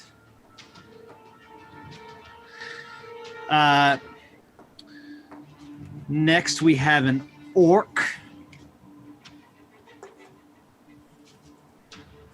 And just to verify, how many were around me? Like 4? There were about 7 of them around you. Oh, like 3 coming and then 4 around me. There were 4 in the northwest quadrant and 3 in the northeast quadrant. And one of them from the northwest quadrant looks through the gatehouse break in the wall and sees Willow and Thardin, and he strikes out at you with his great axe. He strikes out at Thardin with his great axe and rolls a natural 1. You missed. Dice gods be with us. These orcs are terrible at combat. Maybe they should try spell casting.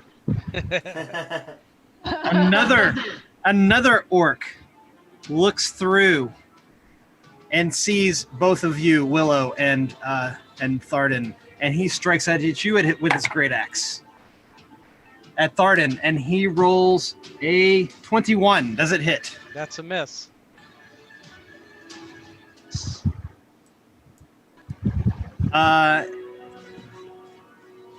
Willow, you're up. Alrighty. You see 2 figures of orcish shape that are looking through this gaping hole in the gatehouse at you.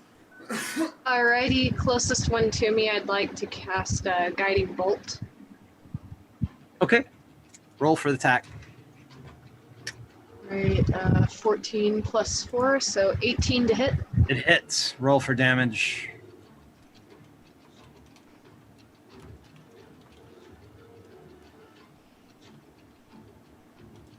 Sorry, I had to roll my d6 four times. So that was 8, 12, 18. The guiding bolt rips out of your hand, and the orc explodes in a ball of light. What else would you like to do in your turn? Oh, victory dance. Yes. The drow does a cabbage patch and a raise the roof, and she ends her turn there. Thardin, it is your turn. Sprinkler. Okay. I move up to. If can I get through the portcullis? Yes, you can. Okay, I move up to the closest orc. I know one had tried to hit me with a great axe, and another one had tried to hit me with a javelin, and they both missed. And Willow killed one of them. Willow killed one of them. Which one did she kill? The one with the javelin or the great axe? She killed the first one that looked through. That was the one with the javelin. You stride with your movement, stride through the break in the gatehouse wall to see that you are surrounded by 3 orcs. Okay. And I attack. And does a 16 hit? Yes. Okay. Roll for damage. I do 8 points of damage to one of them.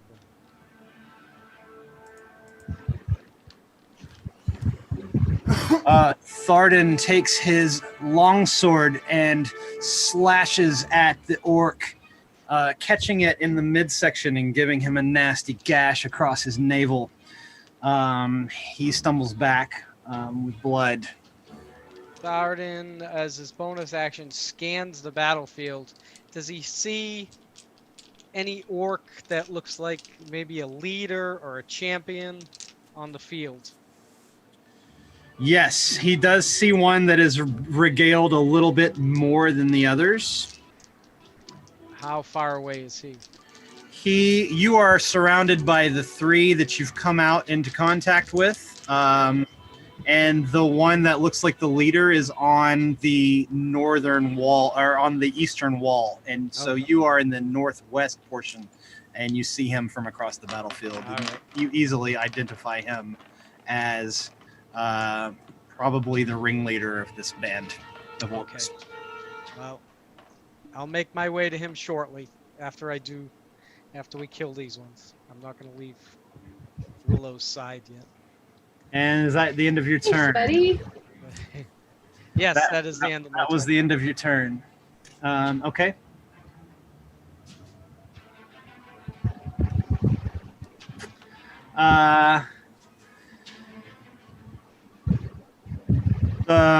One of the 3 remaining orcs that is now surrounding you tries to hit you with his great axe, Thardin. Okay, He rolls a 20 and misses. missed.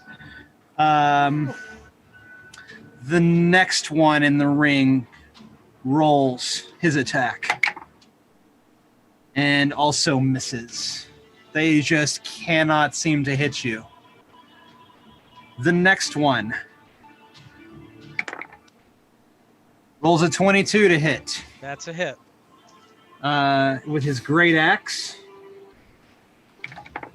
He does 8 points of slashing damage to you. He hits you right across the arm, and seems like he's cut between the sleeve of the armor and the gauntlet. We have another orc in this group.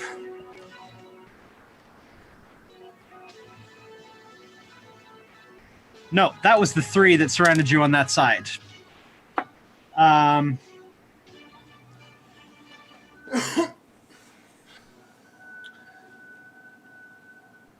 We have 3 more across the courtyard who start to come towards you.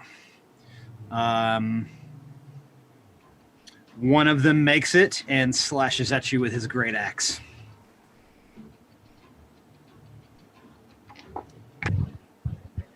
He misses horribly. So you are now standing. You're standing in a group of 4 orcs, and you see Nars laying in between the gatehouse and the front door of the temple structure. The other 2 orcs run south and escape your field of view. With their turn, Myrin, you see them poke their heads out of the eastern wall and spy you. And it is your turn. Yeah, and I would actually like to the fire on them specifically. Yeah, of course you would. As they poke their heads over. I should be. Am I within range? Yes, Okay, you are. What's the range? 90 feet away from them. So there's 2 of them, so I'm just gonna go ahead and horde breaker that. So why not? Why not? And not super great. Let's see. 14. Yeah, I think that hits. Hang on. Okay.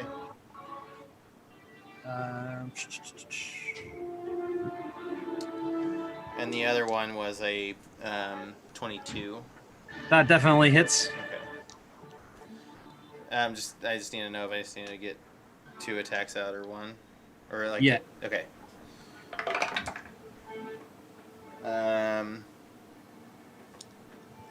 9 and 8.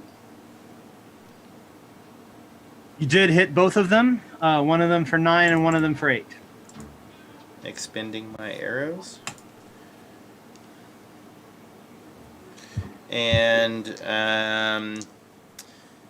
then I probably will move through the gate, or like back, like I guess into this space that's getting closer into the interior.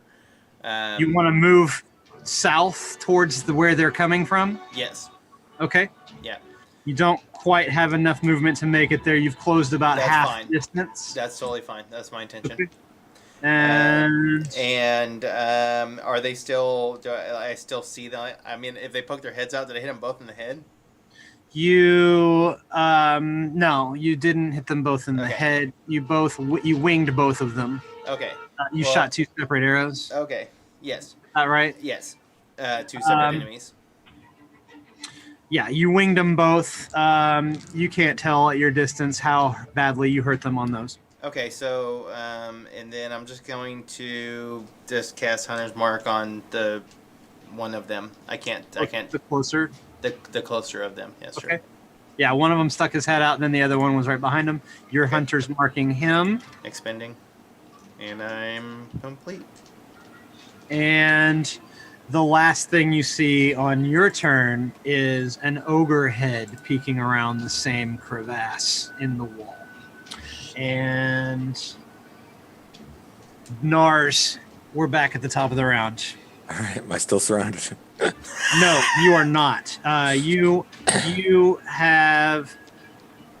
can hear a group of them surrounding Thardin to your west, and the ones that were to your east have become otherwise occupied and left the vicinity of your sight. Okay, how many start surrounding Thardin? 3? There are 4 on Thardin at this point. Holy Jesus Christ. All right, I will get up and I will try. Can I get around Thardin in the back line? You're within 30 feet of where Thardin is, but that would use up all your movement to get to him. And he's basically just between the gatehouse and the building with 4 of them around him. All right, I will get up and I will run behind Thardin and I will action. I would basically want to create like a wall of people in front of me if I can. A wall of people? Or at least Thardin in front of me. Somebody in front of me. Oh, well, he's got 4 on all sides. So you can't really, shit. if you're getting around him, you're getting around the orcs too. Gotcha. Where's Myrin? Myrin's outside the structure. You don't see him. Willow is still in the gatehouse. All right, I just look like a crazed orc as I get to my feet and I literally run with my dagger around the corner and try to get outside of the complex. You're trying to go As close as I south. can to Myrin. Okay. You wouldn't know where Myrin is at this point. Okay, so I just run back to the gatehouse, I guess. You run back towards the gatehouse. Using your movement, you look like you're coming in to join the fray of the 4 that are on Thardin. Exactly, yeah. Okay. Anything else? That'd be it. I think that's all I could do before I'm surrounded myself. So Well, it is now Willow's turn. Willow, you can see Nars through the portcullis. You can look through the portcullis and see Thardin surrounded by 4 orcs. How close am I to the orcs? And You are about 15, 20 feet away. I would like to cast Toll the Dead on the closest one. Okay. Like, one of the ones on Thardin closest to me. What do I have to beat? A wisdom saving throw of 12. Beats it. Alright, oh crap.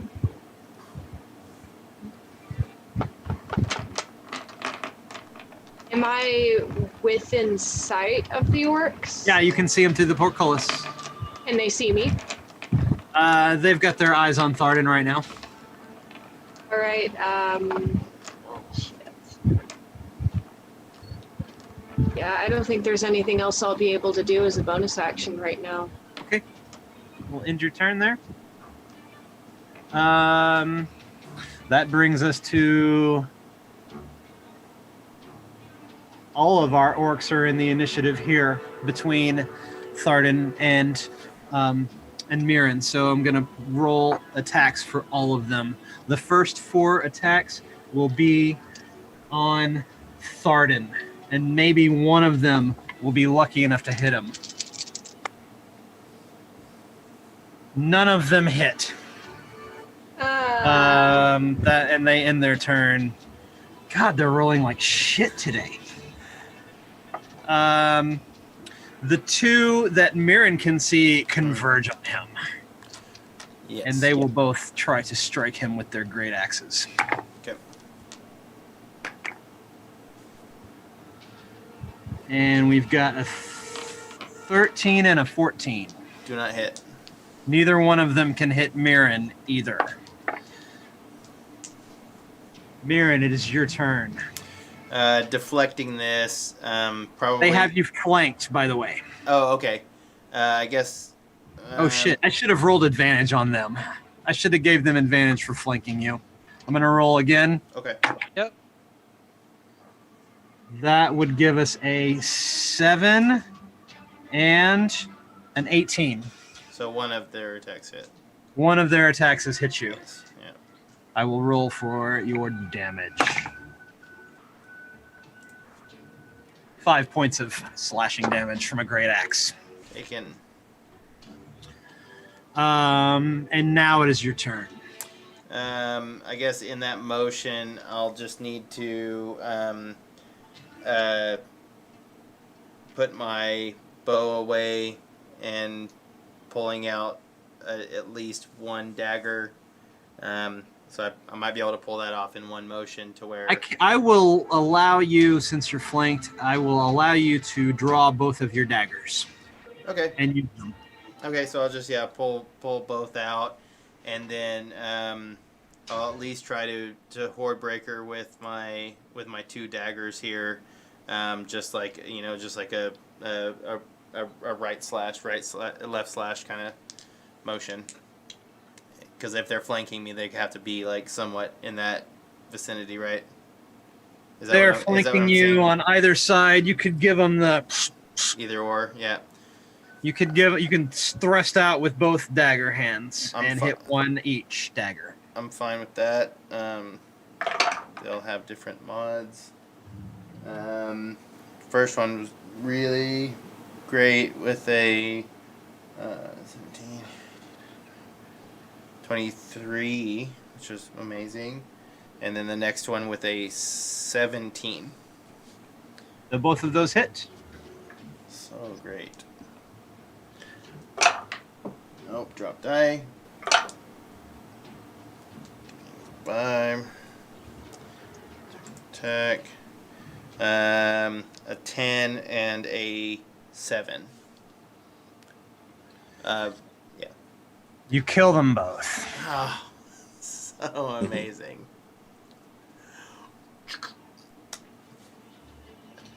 Let's hear a description of that.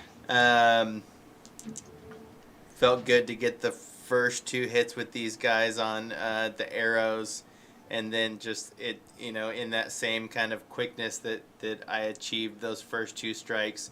It seems like the next 2 strikes are equally as quick with the left and the right into their faces, and pulling them back. They both drop at the same time. I probably have some movement left because I have not done any at this stage. You do have some movement left. And so I imagine it's somewhat difficult. Haven't used any movement. Yeah, right. So I imagine it's difficult terrain to climb up the broken area that I'm near. You are about 15 feet from the wall.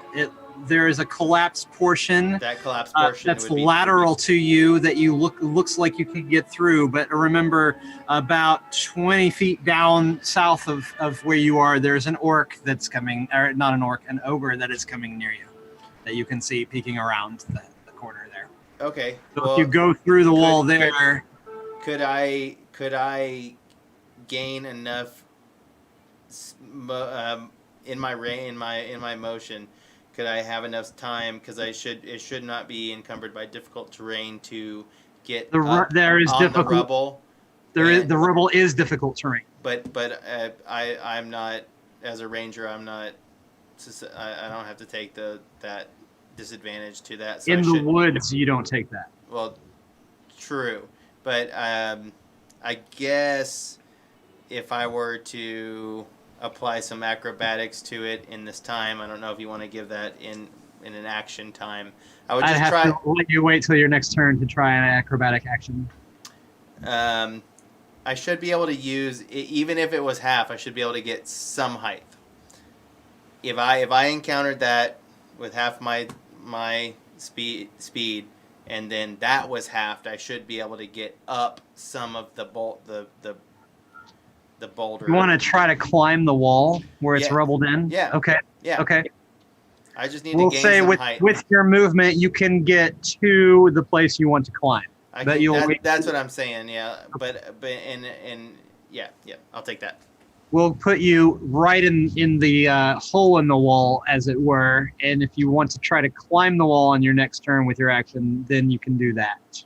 Okay. Okay? Sure. Sound good? It is the ogre's turn. And seeing what you have done there, he sees you. He can't, with his little brain, can't try to perceive that you're about to climb the wall. So he comes closer to you. He is about 10 feet away. And from your vantage point, now that you can sort of see into the courtyard, you see another one right behind him on the other side of the wall. He notices you and uses his movement to come closer. So you now are in a collapsed section of wall, and you have two ogres trying to encroach on you. They are about 10 feet away from you at this point. After their turns are over. That brings us back to Nars. Okay. What do you do? So I'm looking at Thardin fight 4 individuals right now, right? Yes. Okay. And then how far from the nearest orc from me? You are right on the edge of this throng that's going after Thardin. You're within 5 feet of them. Okay. Is any of the orcs look particularly damaged? Let's see. What can you tell? They're all looking pretty healthy. One of them took a little bit of a wing hit from something or other. But they all seem to be quite formidable at full strength. Okay. I will. They just accept you as one of their own. They think that you're waiting your turn to get your blows in on this dwarf with his chainmail and his standards of Neverwinter on his chest. They're all locked in combat, so They're all engaged with Thardin. All right, what I'm going to do is I'm going to pull out my little mechanical healing bird, and I'm going to send it above Thardin's head, and it's going to explode and heal him for 1d4 plus 3. Should I roll that or him? You'll roll that. Yeah.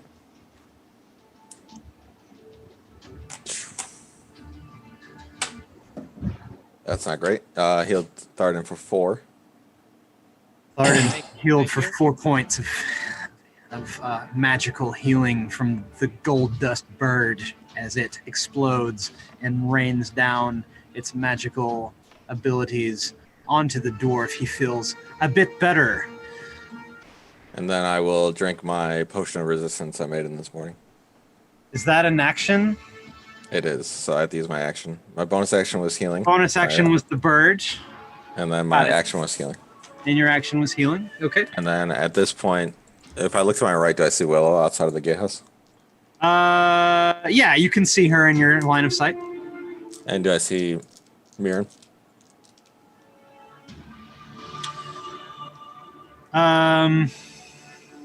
No, the building is between you and Myrin. The temple is obstructing your view. Awesome. Okay. This is a terrible spot for me. You have free reign of your movement. I do, but you're not going to no matter affect. where I cast, it's going to be a terrible day for me. I guess I'll run into the middle of the courtyard if I can. There's a building in the middle of the courtyard.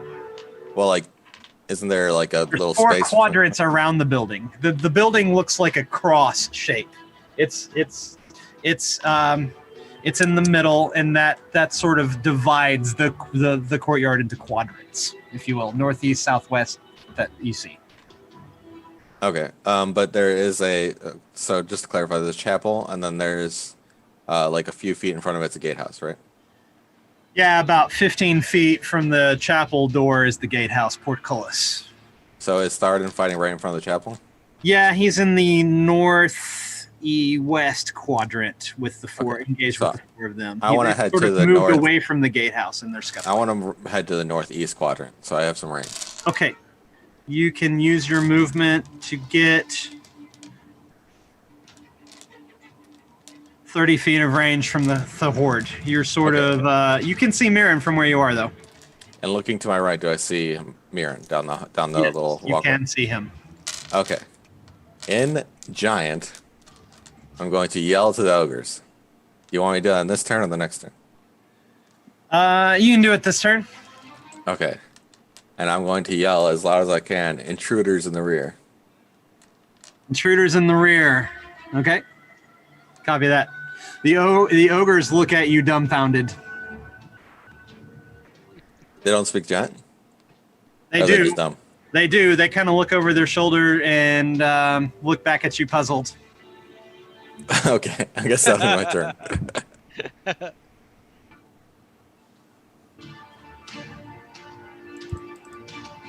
Great. Willow, is your turn. Alrighty. So what do I see? How many orcs are on Thardin? From the portcullis, you can just barely catch a glimpse of Myrin as he looks like he's about to scale a wall. You can see two ogres 10 feet from him. You can see pretty much everything in the front. And you see the four engaged with Thardin. And you see Nars running around like a crazy person shouting something in orc. Oh my goodness. Okay. I mean, in giant language. All right. I would like to cast Toll the Dead again on one of the orcs on top of Thardin. What was that save? 12. It's a wisdom save. He passes. Damn it. Anything else in your turn? Nothing I can do that isn't an action. You can do an action, or you can use your movement. Wait, that told the deal what that told the dead was. Yeah, that was an no action. bonus actions you can take. You can use your movement if you like, but it seems like you want to stay put. All right. I'm not sure if I can wild shape into anything that'd be worth On your next turn, you could. in battle. On your next turn, you could wild shape, Yeah. unless it's a bonus action. Is it? It is a bonus action. It's a bonus action. Yes. You can wild shape. Yeah, I'm just not sure if there's anything I can change into at this point that would be worth the damn in battle, you know? Like a bear. Any beast that you've seen, you can transform into. Oh, sweet. Yeah, You know bear what? is like super powerful at low levels. How do you guys feel about a bear? You want a bear? Let's have a bear. Great Sounds big good. teddy bear. All right, we're gonna be a bear. Let's be a The druid wild shapes into a bear, but nobody has got eyes on her because she's in the gatehouse, and everybody is looking at the battlefield. But there's now a bear in the gatehouse. bear. All right, cool. I'm just gonna be a real quiet bear in the gatehouse. I'm gonna get my unicycle out, put on my tutu. We're gonna have fun this next go. Arden, it's your turn. You're surrounded by 4 orcs. I attack the one I hit. Okay. Roll for that. Okay. Does a 17 hit him? Yes. All right. He takes 10 points of damage.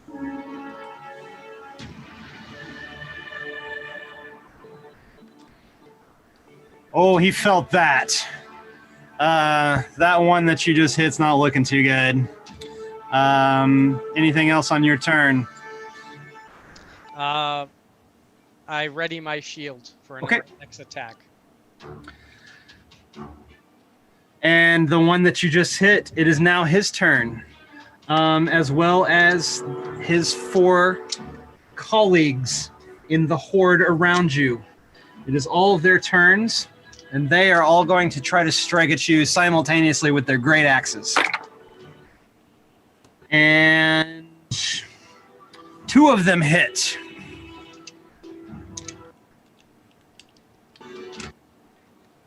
You take... Ooh, bad news for you, my friend. They rolled really well on their attacks, and you're going to take 30 points of damage. Oh, it's going down. 30. They both rolled 11, so... Okay, I'm at 0. Thardin goes down. The orcs turn their attention to the gatehouse and notice a fucking bear in there.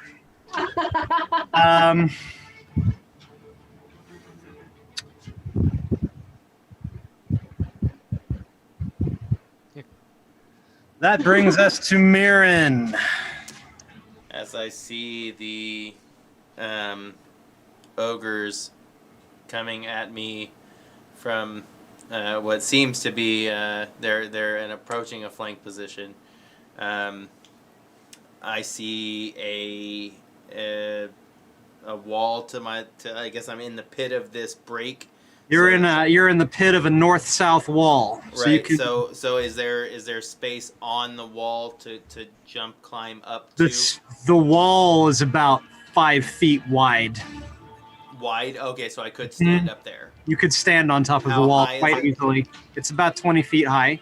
Okay, so I think I would like to actually try some sort of acrobatic jump. Roll for that. Okay.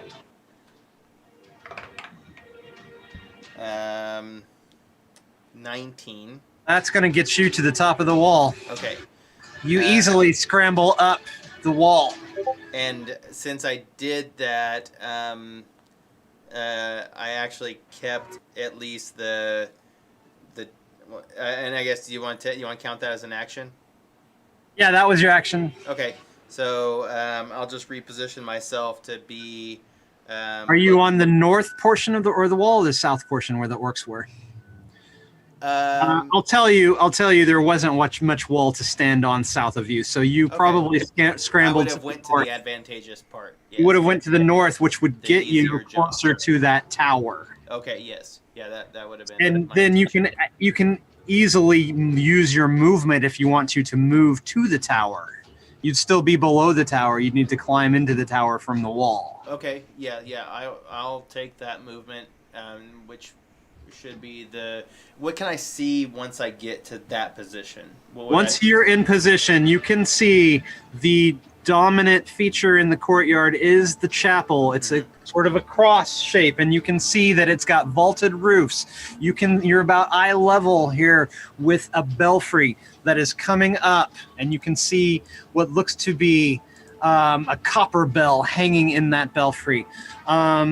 You can see down into the courtyard, there's an ogre. There's another ogre. They're sort of looking at you from opposite sides of the ruined portion of the wall in the south section of that eastern wall. You can see Nars running around like a crazy person. And he still looks like an orc. And you can see 4 orcs who have just downed your paladin.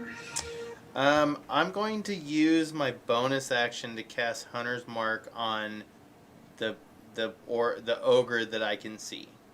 Okay, you can see both of them? I can only see. Okay, yeah. You can see both of them, and they're on either side of the wall. The interior. You cast Hunter's Mark on the interior ogre. Yes. Okay. That brings us. Should be my turn. That brings us to the ogre's turn, and they just use their movement to come a little closer to you. Okay. They're probably just like following me essentially, but on the ground. Yeah, they're moving. They're both moving towards you. They're not quite sure what to do. They're kind of stupid. Yeah, but it still doesn't feel good to have 2 ogres following you. That's me.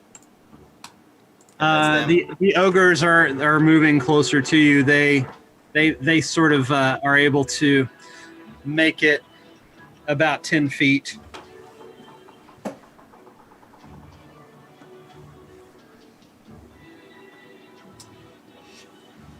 And that's going to bring us to Nars. Okay, I turn to the ogres and I say, stand guard behind the church. Do they turn around or no? You tell them to stand guard at the church. Behind the church. Behind the church. Yeah, they do take you up on that. It looks like they comprehend what you've said, and they can't move because it's not their turn. But it looks like they gave you a nod. But they are turning around, basically. It looks like they might be. Okay, so I'm going to get in range of my of Thardin to cast my healing, which is 30 feet. Yep, you can go and get in range of Thardin and cast another heal on him. Okay, 2d4. Let's double check. Make sure I'm not rolling the wrong thing. Okay, yeah, 1d4. 2, 5 healing to Thardin, so he comes back alive. Yeah, Thardin's back up. Okay, and then I will get out of line of sight from the ogres, and I'm going to cast Firebolt at the orc on the back line. The one that probably can't get into the gatehouse. There's no more orc. Oh, wait, what did you say? Aren't all ogre? 4 orcs no, all 4 orcs are chasing Willow at this point, right? They've got their attention on Willow. None of them have moved There's towards a really. bear in there. There's a bear. They're looking at the bear, dumbfounded, wondering how it got into the gatehouse. The But bear is they dancing. The bear is dancing. there's a dancing be bear in the clear. gatehouse. Dancing bear. They haven't moved up to him. They haven't moved. No, it hasn't been their turn to move. All right, I would like to prepare an action for when they start fighting Willow to launch a firebolt at the back one. Okay. Meet these When they sick engage with dancers. Willow, then they will get a firebolt. Yeah. Okay. I sent the bear stats in Discord. I saw that. Thank you. That's it for my turn. Did you look up brown bear? That's what I looked brown up. and black. Yep, I sent both. Okay, cool. I assume that's the kind of foresty bear Willow would. Yeah, you've seen the brown, black, and black bear before. That brings us to Willow's turn. What is she going to do? All right, so between my sick dance moves, we are definitely going to attack. How close am I to those? It's orcs right now, right? Those are the closest thing to me right now? Yes, but they are not within range of your bite or your claws. That's okay. How close am I to them? Can I close that distance, or You would that be my cannot entire fit through. action? You cannot fit through the gaping hole in the gatehouse. It's not big enough for a bear to get through. So I a guess large, I'm just gonna have to lure them out with my sick dance moves. Come on, guys, let's party. DM, Yes. a large creature can move through a. Yeah. Okay. The bear emerges through the hole. And there are 4 orcs that she could engage with. All right. I'll choose the closest one, and bear gets multi-attack. The bear does get a multi-attack. One with its bite, one with its claws. Yep, 1 bite, 2 claws. All right. Go ahead and roll for that. Does it So- have to be? I think it has to be all on the same foe, though, doesn't it? Or can that assume so. fall on different foes? I think it has to be on the First- same foe. Has to be on the same foe. I think so too. I'm fine with either. That first roll was a 19, though, and Yep. then a +6 to hit. Yep. 5 foot the hit. reach, 1 target hit, 1d8 + 4, 7 + 4, 11, and I'll do claw. That one was 17 + 6 to hit. 2d6 + 4. So it's 4, 3, 7, and add 4 to that. So another 11. So So we're at 22 points of damage. 22 total, yeah. The bear mauls one of the orcs into a bloody pulp with its claw and bite. Still dancing. It goes Dancing while I do it. down, and the bear dances on top of the tattered corpse that it's left in its wake. Is that anything else on your turn? Can you do anything else on your turn here? Do you care to? Still just grooving. Like, Just grooving. That brings is it. Thardin looking okay right now? Thardin's up. I'm not sure how much health he has. Can I but launch my definitely attack? up. Too. What's that? Can I launch my attack? Since she's fighting him? Yeah, actually, what did you ready? A firebolt? Yep. That goes off, and you attack the next one in line. Yeah, 23 to hit. 23 hits. Roll damage. 3 damage.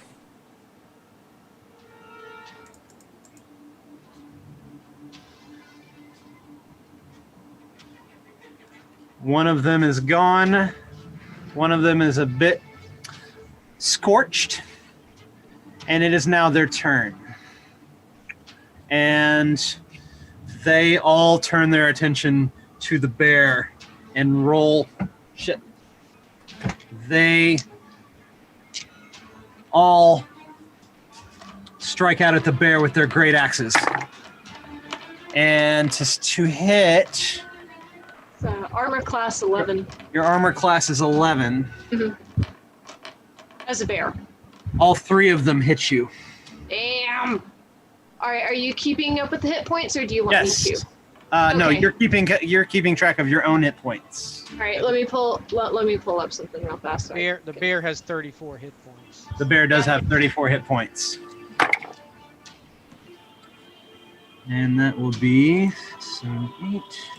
So it's not taken from your hit points, Willow. It's not taken from your hit points. If you lose put all it- of your hit points as a bear, you will revert to your human form. And you can put that inside of the Your elf- temporary hit elven points form. on D&D Beyond.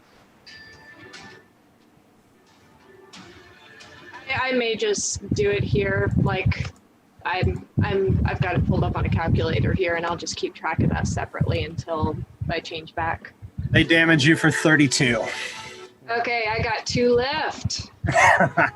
But you're still you're still dancing? Still dancing, by God. Yeah, so that's their turn.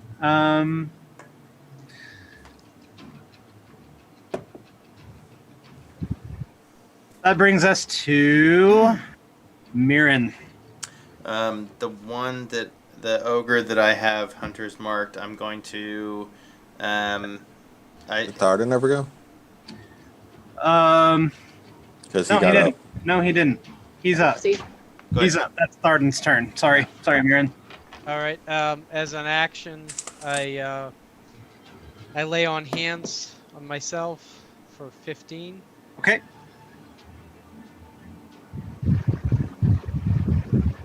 Anything else? And as a bonus action, I'm going to do a hunter's mark on the orc to just hit. You throw your hunter's mark on the leader. Yep. That is the leader. One of them that is still remains is the leader. Okay. You've I'm sorry, I forgot to put that into my descriptive Okay. actions. One of the ones that is bearing down on you and the bear is the leader that Okay. you perceived to be a little bit brawnier than the rest. Then instead of the hunter's mark, I'm going to. I was waiting for the leader. Instead of the hunter's mark, I do a vow of enmity on him, and for the Okay. next 10, for the next minute, I will get advantage on him. Is that a bonus action? That's a bonus action. Okay. Great. You get advantage on the leader. Yep. Okay. And the orcs went. Myrin, you're up. Yeah. So as I was saying, the ogre that I have engaged hunter's mark on, I am going to. That was the one on the outside, correct? Interior. Inside. The inside. Right. Okay. That I will throw my dagger of returning for one hit with a 19 to hit. I think that hits an ogre. I'm Yes, definitely hits. sorry. Okay, that was 19 raw, 26. And then with the hunter's mark damage, oh goodness, that's nothing. 7. 7 damage to the ogre. 8. Sorry. 8 damage for Yes. that. Yes.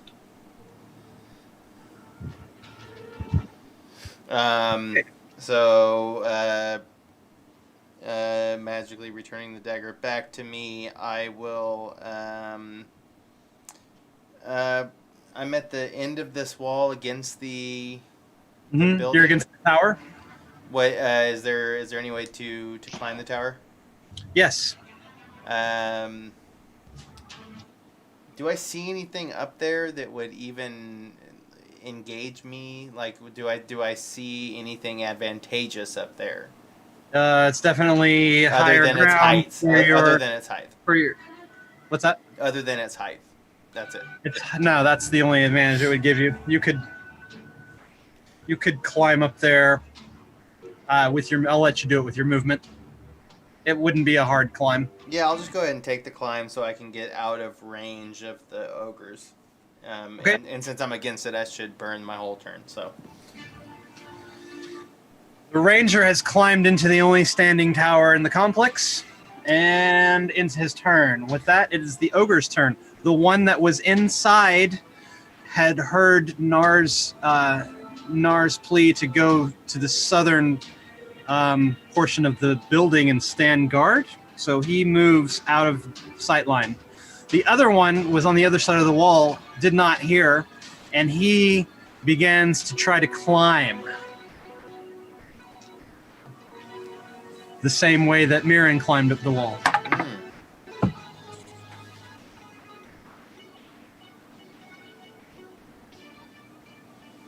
And he's not very dexterous. And he did not roll very well. So he has spent his turn trying to climb a wall unsuccessfully.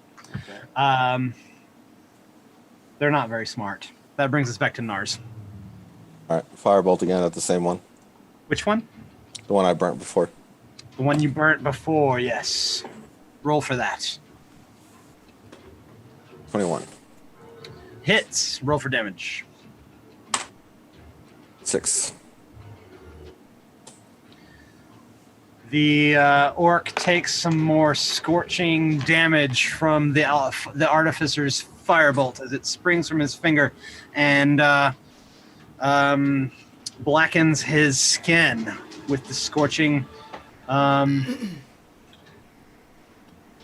many feet from him am I? You are about 40 feet away. Perfect. All right, my turn. You end your turn there. It is now Willow's turn, the dancing bear. What do you do? All right, dancing bear still dancing. How many orcs am I looking at? You're looking at 3. One of them seems to be stronger than the other 2, and he's wearing a bit more regalia attire. Okay, so is this the leader one? Is this the one that's like? Is this You across have the perceived room? him to be a leader, yes. Okay, all right. So, what about the orcs that were attacking Thardin? Have we gotten rid of all of them? They're still there, and they're still surrounding him. Well, they're you guys are kind of both facing off at them, so they're in a phalanx looking at the two of you at this point. So, how many are there now? There's 3. One of There's them 3. looks a bit burnt. All right. Which one looks healthiest? The other 2 both look pretty healthy. Right. I'm gonna try and maul one of them. One of the Okay. healthier ones. You maul the nearest one with your bite and your claws. Roll for that. All right. 16 plus 6 to hit. That hits. 22.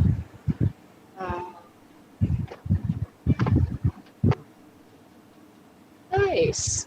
8 plus 4, so 12 damage. 12 damage. In claws. That is 14 plus 6 to hit. Hits. This is 1d. No, it's 2d6. My bad.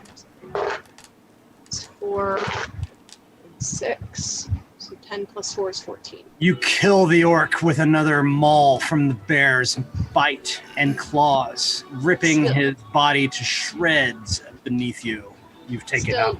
Still dancing. Can I back up a little bit from him? Make him kind of work for that next hit. If you do that, he'll suffer an opportunity attack from both of them. Even if I'm like boogieing backwards. Yeah, even if still you're wanna- boogieing backwards, they're still going to hit you for an opportunity attack. All right, then I'll stay where I am. All right. That brings us to Thardin. Okay. The leader's still standing, or? Oh yeah, he is still standing. Okay. I attack him. With your long sword. My longsword, yes. And your enmity gives you advantage. Yes, my vow. Yeah, I Go ahead and roll. Vow of enmity. Okay, so does a 23 hit? Oh yeah. Okay. I divine smite. I use a spell slot to divine smite him as well. Okay. That's a bonus action. It's not a bonus action. I just expel a spell from myself. So instead of casting That's it, part of your attack then. right? It's part of my attack. Part of your action. Okay. Divine smite comes Divine down on the smite. leader. Okay. Did you roll for that attack? Yeah, I'm rolling right now. You're rolling for damage now? Yep. Okay. Okay, so I'm gonna add 2d8 extra.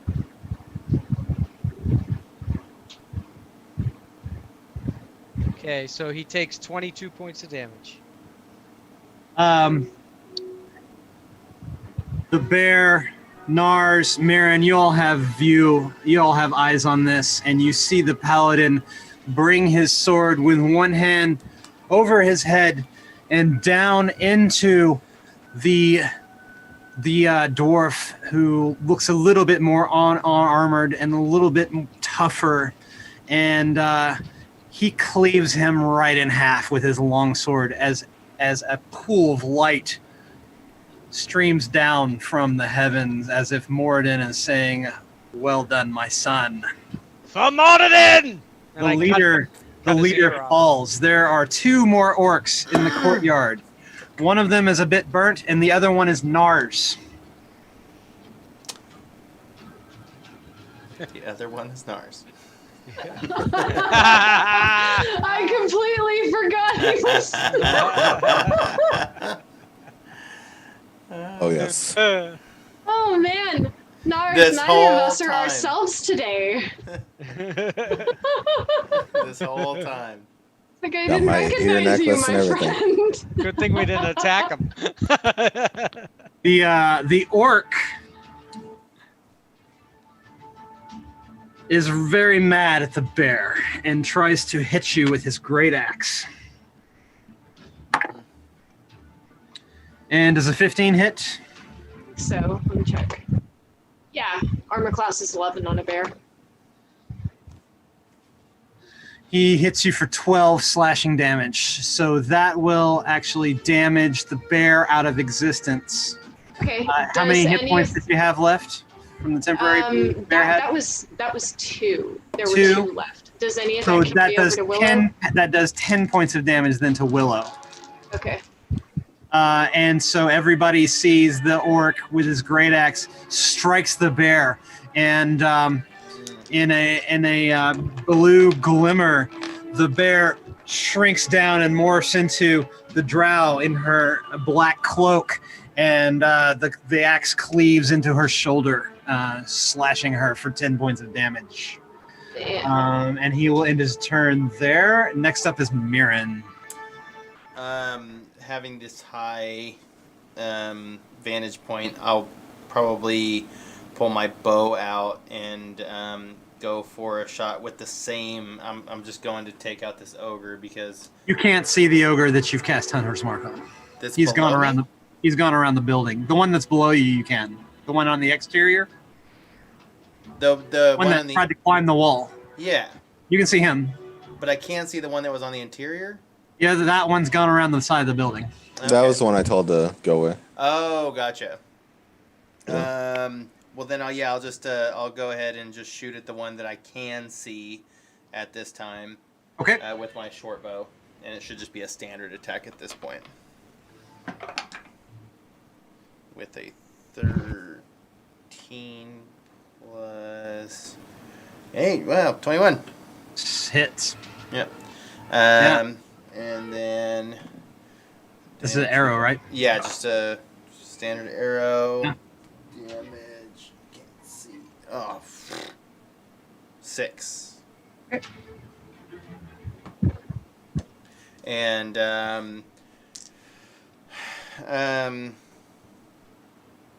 is there anything I can see now that I'm up here? Is there anything that's on the ground or anything that looks nothing? Flat surface. It's a flat courtyard. It's strewn with some bodies Where and I'm some up. blood. No, where I'm up right now, like this tower that I'm standing on. You're looking. You've got a high vantage point there. You What- see down into the courtyard. You can see outside. There's an ogre outside. Yeah. Okay. You can see your friends in the north area of the courtyard. I've actually was looking for arrows. I was just like, I'm kind of low, and I knew that there was somebody up here, and there might have been a None of these orcs have armed with any bow and arrow, so any Got it. arrows that you need to find have That's all good. I'm just been shot by you. keeping an eye out. Yep. And then I'm gonna stay up here. Okay. Then it is the ogre's turn. Seeing that he has failed to climb the wall, he comes through and comes towards Nars, who is the closest friend of ours that he can see. And he makes it within about 20 feet and ends his turn there. And now it is Nars' turn. So he's coming toward me like aggressively, or is he He's just not kind of coming walking? towards you menacingly because he thinks you're an ogre.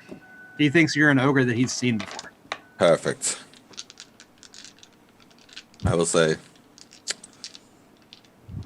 we're losing this battle. You need to head to the back. He nods and cannot move anymore on his turn. But he turns to go towards the. He believes you, and turns to go. Okay, I will.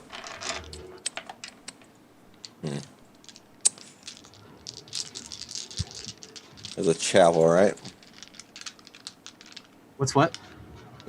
Are the chapel doors open or no? No, they're closed. I will. I don't know what to do. I don't have any spell slots. What do you I will rejoin the party. You will rejoin Willow and The Thardin. Thardin. Okay, you don't have enough movement to quite get to them. But you use your movement to move towards them, and it brings you to the chapel doors.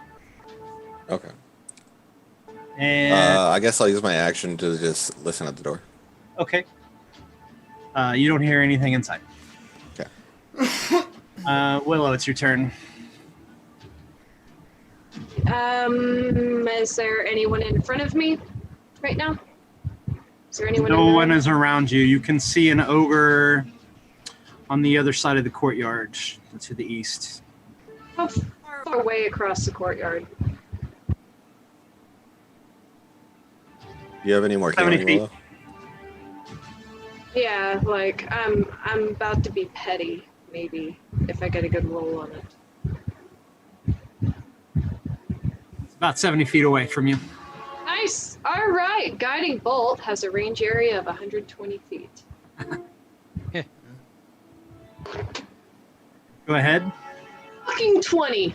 Yeah. That's 20. Nice. You gonna roll we need double to the do damage dice, or are you gonna roll damage once and double the score? I have 1d6, so I will leave that up to you, my friend. What do you mean you have one?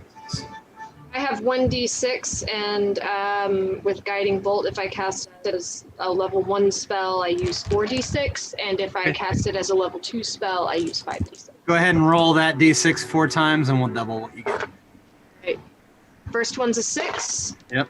Second one's a 6. Oh, Damn. Third one's a 4. Fourth one's a 4. That's what we need. You can go 40 and points of damage. Nice. 40 points of radiant damage on this ogre. Woo. And as the guiding bolt hits it, Does it explode? you see the light surround him shine out of all of his orifices, and it rocks him to his core, but it does not kill him. And he turns back towards you enraged, forgetting any instructions he would have gotten from the fake ogre, the fake orc. How far away from me is he? He turns his attention to the young Drow, and that brings us to Myrin's turn. So, what do I see from my point here? You see your three friends in the northern portion of the courtyard, and you see a very pissed off and scorched-looking ogre looking at them. Okay, so I think that I will go ahead and this is the other ogre that I did not have Hunter's Mark, right? Right. I think that I'm just gonna go for and there's no other orcs. He's about 50 feet away from you. I'm just estimating a Pythagorean theorem. I'm just saying there's no other orcs. Thardin go? The only other orc you see is Nars. Okay, got it. So yeah, I think that I will. Yeah, I'm just gonna go ahead and just shoot another arrow from where I'm at. Okay, roll for it. Keep it simple. Hey, Brian, did Thardin go? Yeah, he went on his last turn. Okay. He killed one. He killed the leader. 24 to hit, Hits. and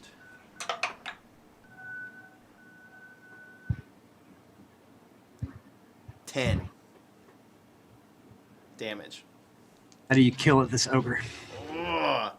I kind of want to just put myself in like a POV of the arrow as it travels from this like high vantage point down into the ogre, and I don't know exactly where it hits. Maybe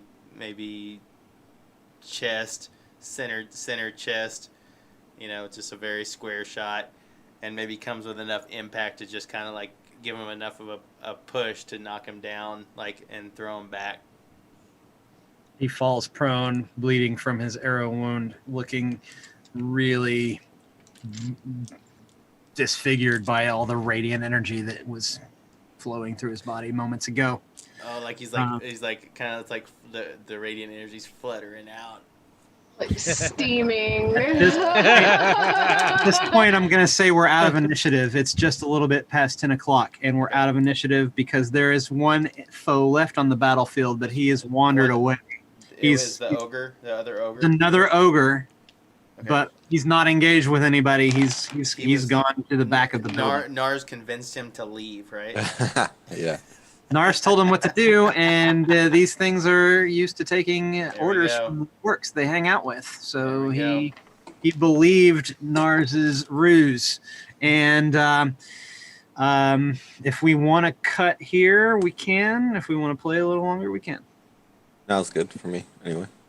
That's good for me. Yeah, same. Then we'll end the session here. We have not gone inside the structure yet, and there is an ogre lurking somewhere behind the building, but he is out of sight, out of mind, as far as we know. Not out of mind. I say we should kill him Not out of mind. before we even go in the building. That's right. So, Yeah. just You guys have cleared all the orcs from the premises. But we just need to spend One ogre. There's one we're ogre tracking, left that tracking you know. an ogre. Got You it. haven't seen inside the building, but out here the threat is diminished, and there's nothing immediately pressing. You do know that there's an ogre on the other side of this large structure. Okay. But we will stop here for this session. Great job, guys. You've All right. definitely killed More foes than you've faced thus far. Yeah, that was Yeah, quite we- a bit. Yeah, that was quite. Yeah, from the farmhouse to here, that was a pretty good Yeah. fight. You know? Yeah. I didn't know what to do with myself halfway through that Yeah. battle. Yeah, that was. I was waiting for the big guy to come, and I didn't want to use my channel yet, and my Yeah, I'm trying Sacred. to save my spells. Yeah. I think Like they Do were. you have? How many had spell to. cells do you? How many spell slots do you have left, Willow? I have 2 left, and I have 1 wild shape, and I'm down almost half of my HP, so I probably should heal. Oh wow, you're down I- half your HP. Yeah, I mean, I took that damage when that guy hit me Yeah, as a bear. yeah. Actually, I meant to ask. He swung a 15, but my armor class is a 16. Would that still carry over? What's that? No. The damage would transfer over.